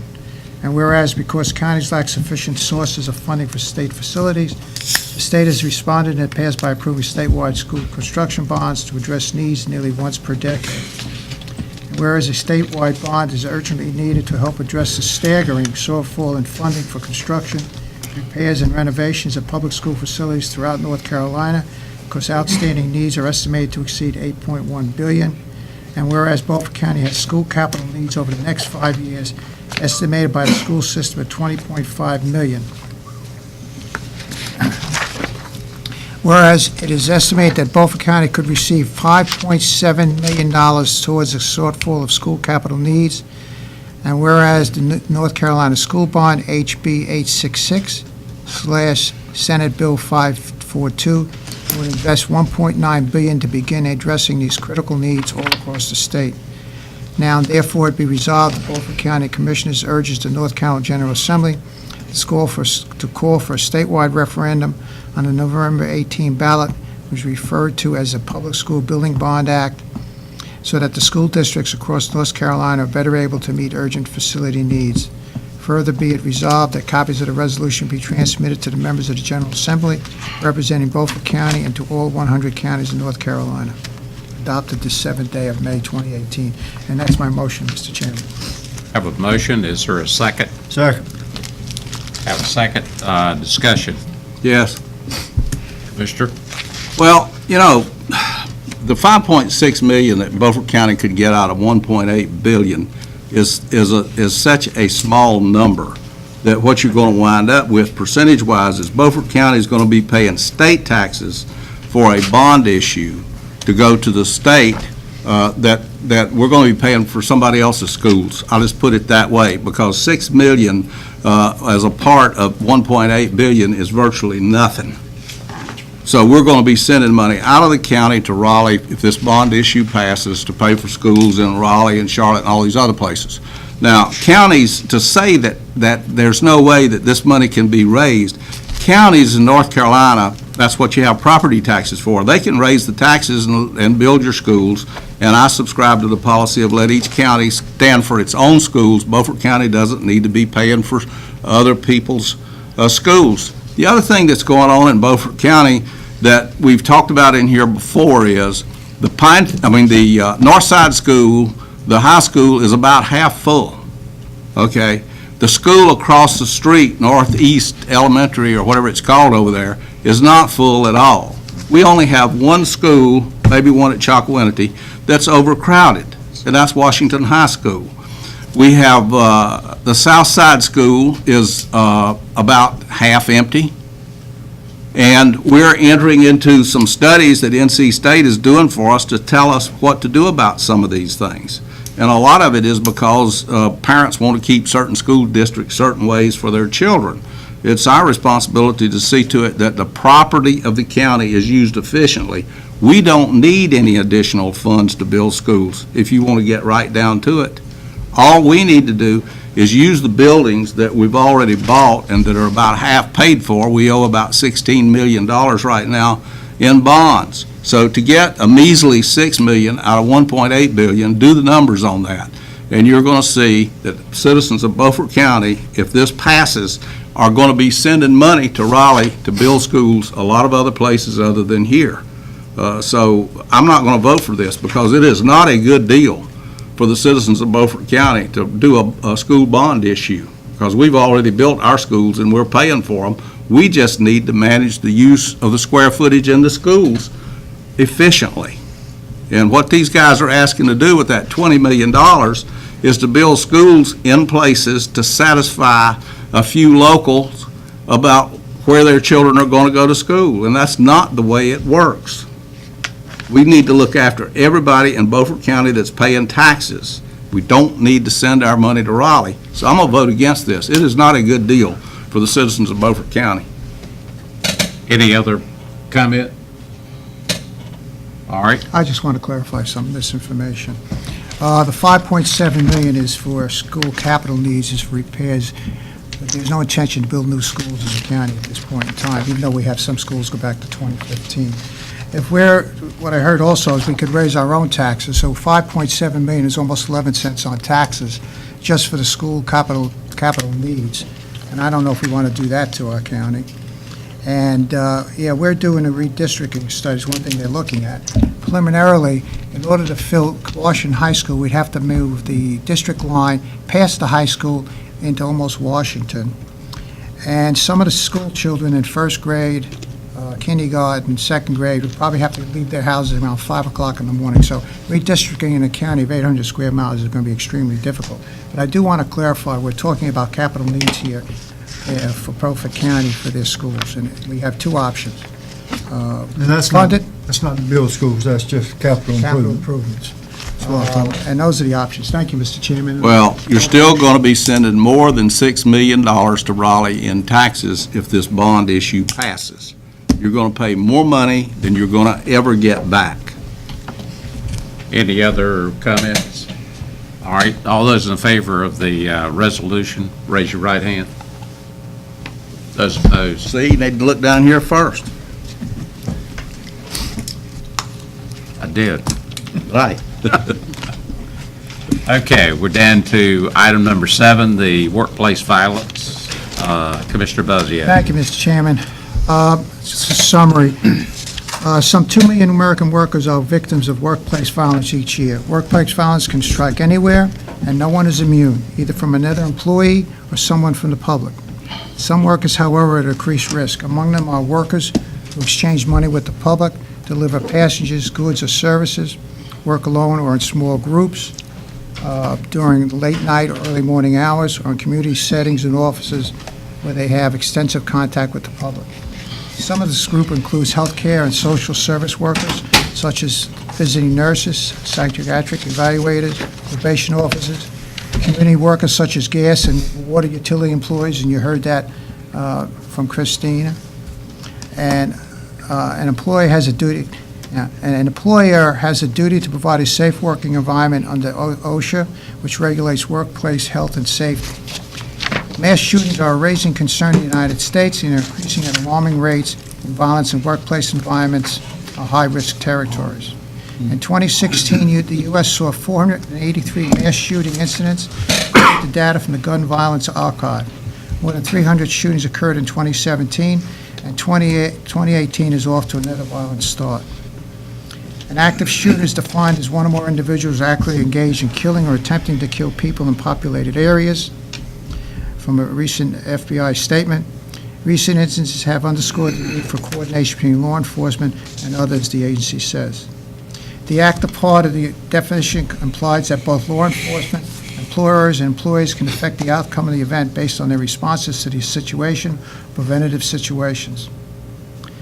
Workplace violence frequently results in physical and psychological harm, loss of property and productivity, workers' compensation claims, increased litigation, and legal risks for employers. The legal risk for Beaufort County, the Occupational Safety and Health Act, penalties associated with that, workers' compensation law, which costs us money and taxes, tort laws such as negligent hiring claims from third-party victims. Negligent claims. Beaufort County could face negligent claims from a third-party victim of workplace violence, including a victim of gun violence. For example, an employee with a known propensity for violence injures another employer or even a customer. We could be sued for negligent hiring, poor background investigations, negligent supervision, negligent retention. Vicarious liability. Under common law, an employer can be vicariously liable of wrongful acts by an employee in the course of and scope of their employment. What can employees do to protect their employees? Best protection employers can offer is to establish a zero-tolerance policy toward workplace violence against or by their employees and take steps to prevent workplace violence. The employer should establish a workplace violence prevention program, incorporate the information into an existing accident prevention program, employee handbook, or manual of standard operating procedures. It is critical to ensure that all employees know the policy and understand that all claims of workplace violence or possible workplace violence will be investigated and remedied promptly. In addition, employers can offer additional protections. Based upon the above, it is recommended the Beaufort County Board of Commissioners form a working group to study and recommend security upgrades and policies for the Beaufort County employees and office buildings to protect our employees from workplace violence. So my motion is to establish a working to include the sheriff and/or chief deputy or their designee from the sheriff's office, county manager, county risk manager, and a representative from the National Association, North Carolina Association of County Commissioners, Risk Management Services. The intention of this group is to provide recommendations and proposals on upgrading security policies for our Beaufort County employees and office buildings. These recommendations and proposals could include the following, which are not meant to be all-inclusive: physical, electronic cameras, medical detectives, training, written or updated policies, etc. And that's my motion, Mr. Chairman. Okay, you've heard the motion. Is there a second? Second. Got a second to the motion. The floor is open for discussion, comments. If none, we'll take a vote. All those in favor of the resolution, raise your right hand.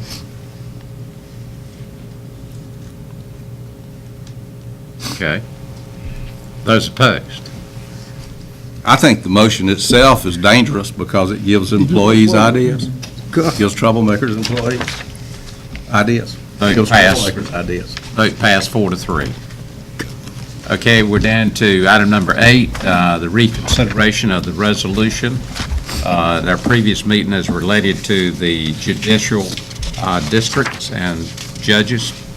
Commissioner Richardson. As a participant in voting for the motion at the meeting with the school board, I would like to rescind the motion, and by rescinding the motion, it means that we would not support, this is hard to do this with double negatives, but that we would support the reduction in the number of judges that we have in this district, because the judges are not putting the time in as presently is, and we need to rescind this motion because the judge costs us about $175,000 a year, and the taxpayers, and if we can do without a judge, we need to do without a judge. That is my motion, that we rescind the resolution. Second. Okay, got a motion and a second to rescind the resolution that was adopted at a special call meeting. Discussion? If not, we'll take a vote. All those in favor of rescinding the previous resolution, raise your hand, right hand. Those opposed, vote 5-2. All right, we're down to item number 9, the upset bid process for real property. Commissioner Richards.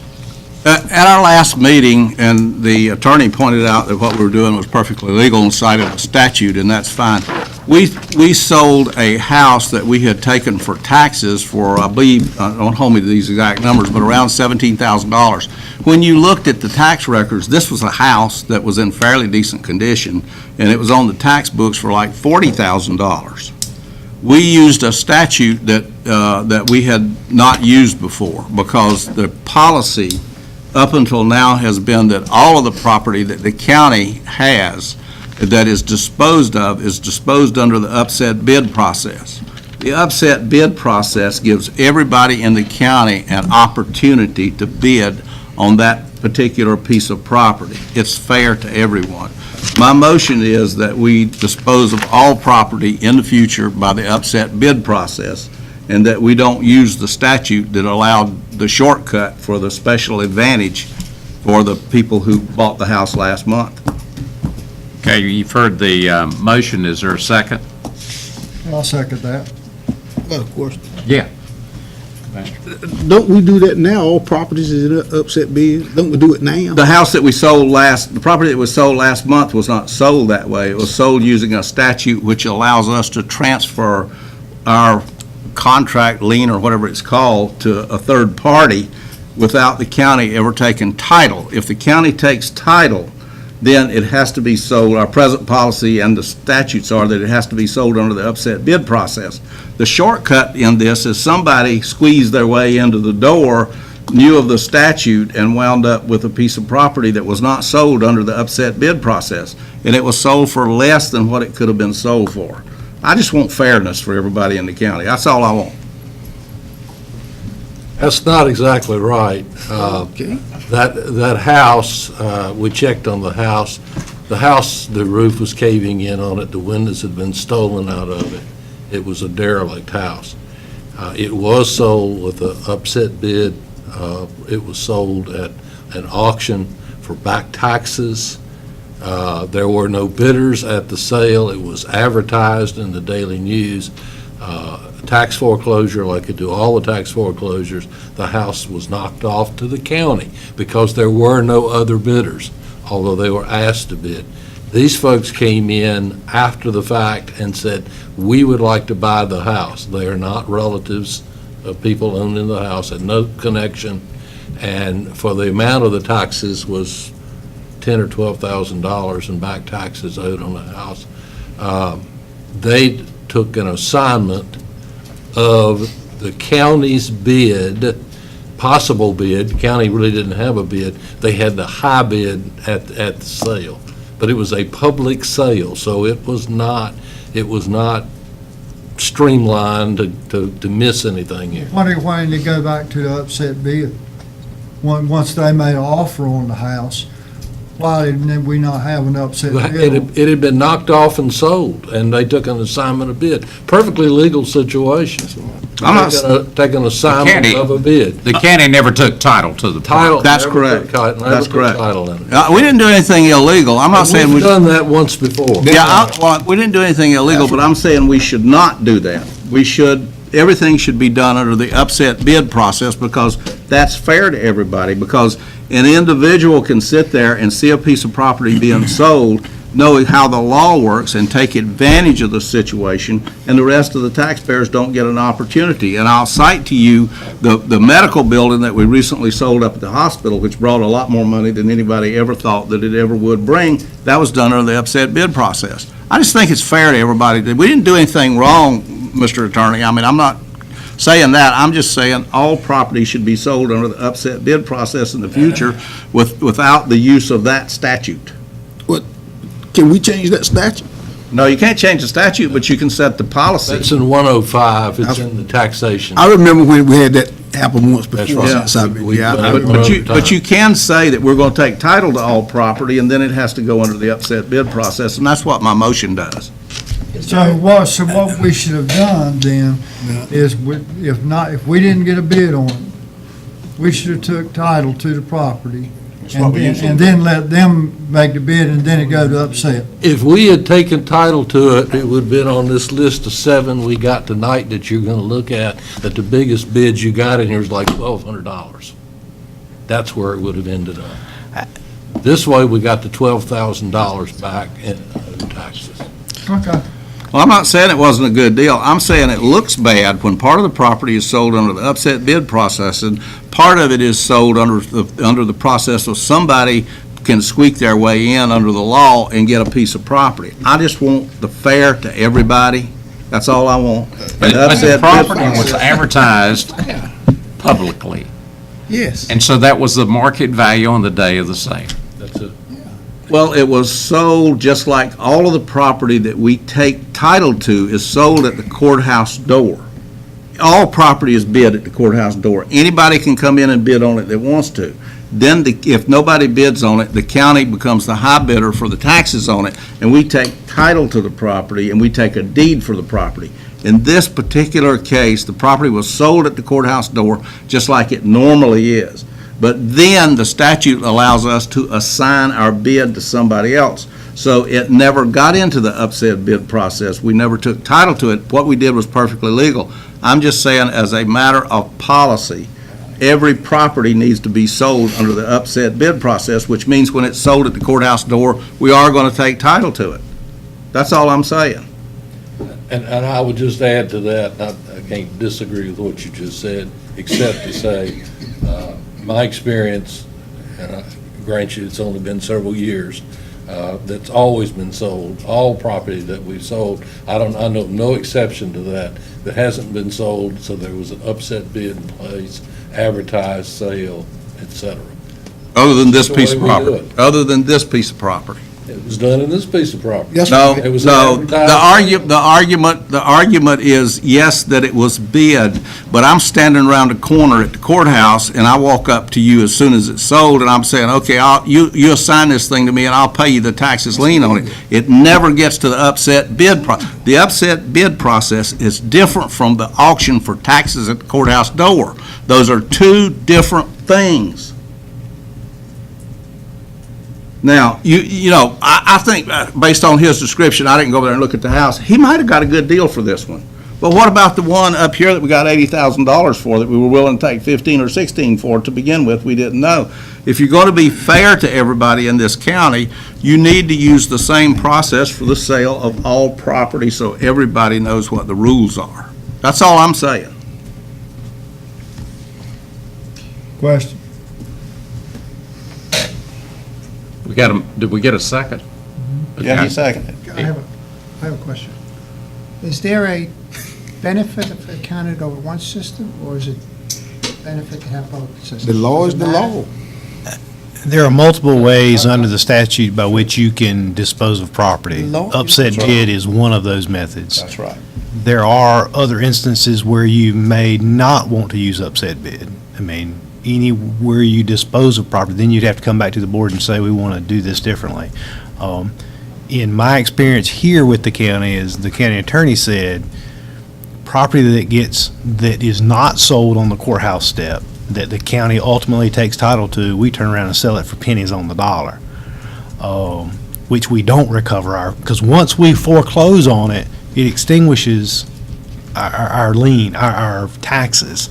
So if we had a piece of property that had $5,000 in taxes on it, and we're the high bidder at on the courthouse steps, and correct me if I'm wrong, and we're the high bidder on the courthouse steps, then we take title to it, and we don't receive that money. It's like we're paying ourselves, so we don't get any money out of it. And then we turn around and do an upset bid, and people pay us $100, $200.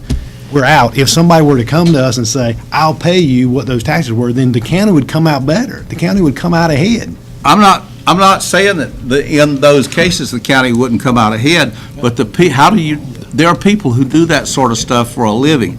All I'm after is fairness. I think the $80,000 that we got on that building up there made up for a whole lot of the lower prices we've taken for property, and a lot of this property that's sold is not worth $100 a lot, frankly. Well, that was also a special deal, that selling that house. Remember that property, it was an office, actually. Mm-hmm. They called it the beach house, because that's what it looks like. Mhm.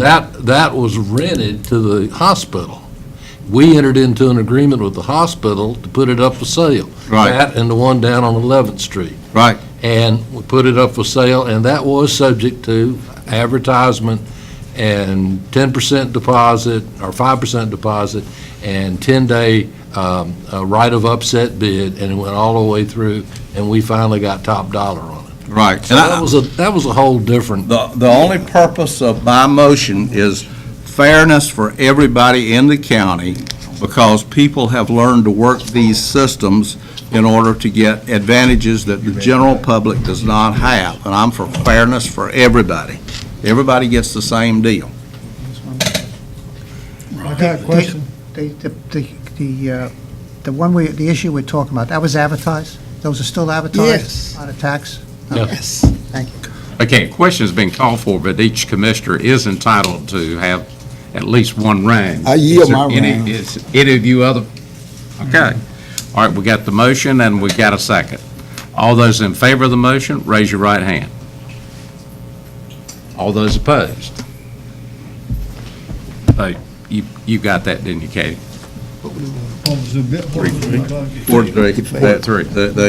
We're gonna let good buddies stand around the corner and buy property. Who? Well, the only comment that I'll mention is that when I was with the bank and we had a courthouse sale, if we bidded it or we took it, we always lost money. Every case, we always lost money. You're gonna lose money on tax foreclosures every time. There's no profit in tax foreclosures. You only want to be fair to the people in Beaufort County. Well, Hood, I think it's fair. I mean, this law ain't just for certain people. Let me tell you what reads it. Let me tell you what's going to happen, how this is going to work. You're going to wind up in a few years with somebody who's buying several properties, and it's going to suddenly become apparent that they have inside information, and they're standing around the corner making these offers. So it's a form of corruption, and I'm trying to stop it before it starts. But apparently, It you was a guys bid don't see it that process. way. It was a bid process. No, it was not a bid process. Okay, He could have bought it at the sale. I understand he could have, but I'm talking about a procedure for fairness. If it's advertised, how can it not be fair? Just for clarification, I don't like the word it's, corruption. it's still got to come back to the board for final approval, Yeah. either way. So you could have said, no, you didn't want to sell that piece of property. You watch, the same guy will be in here with 5 or 6 properties before this is over with. Right, I understand. And nobody else will know about it, and nobody else will have an opportunity. To my knowledge, this is the first time in 3 years that this has ever happened. So, Second time. in 3 years? Yeah. Okay. It's been about 2.5. All right. Gentlemen, we're down to item number 10, the Juvenile Crime Prevention Committee match. So moved. Brian. Second. This is not, second. Okay, we got a motion to the second. Is that okay with you, Brian? All right. All those in favor, raise your right hand. I need a second. Oh, He second. yeah, yeah. Jesus Okay. Christ. Everybody voted in favor of that. That was unanimous. Eat your biscuit. Okay, we're down to Beaufort Community College Board I'll of make a Trustee motion. appointment. So moved. Second. Okay, we got a motion and a second on the floor. Any discussion? All those in favor of the motion, raise your right hand. Preach a ball. All right. Anybody opposed? No. All right. Keep That was moving. unanimous. Down to Judicial District Managers of Office Lease Agreement, Brian. Probation. I was waiting for somebody to make a motion. So moved. Second. You second. I second it. All right. Now, any discussion, any questions of Brian? This is the one that you can charge for. Some of them you can't. This is money that comes to us. Okay. This is easy. So we were foolish not to do this one. That's right. So your questions are answered on this one. Yeah, mine are all answered. I'm gonna vote for it. We get Okay, all those in favor of the motion, raise your right hand.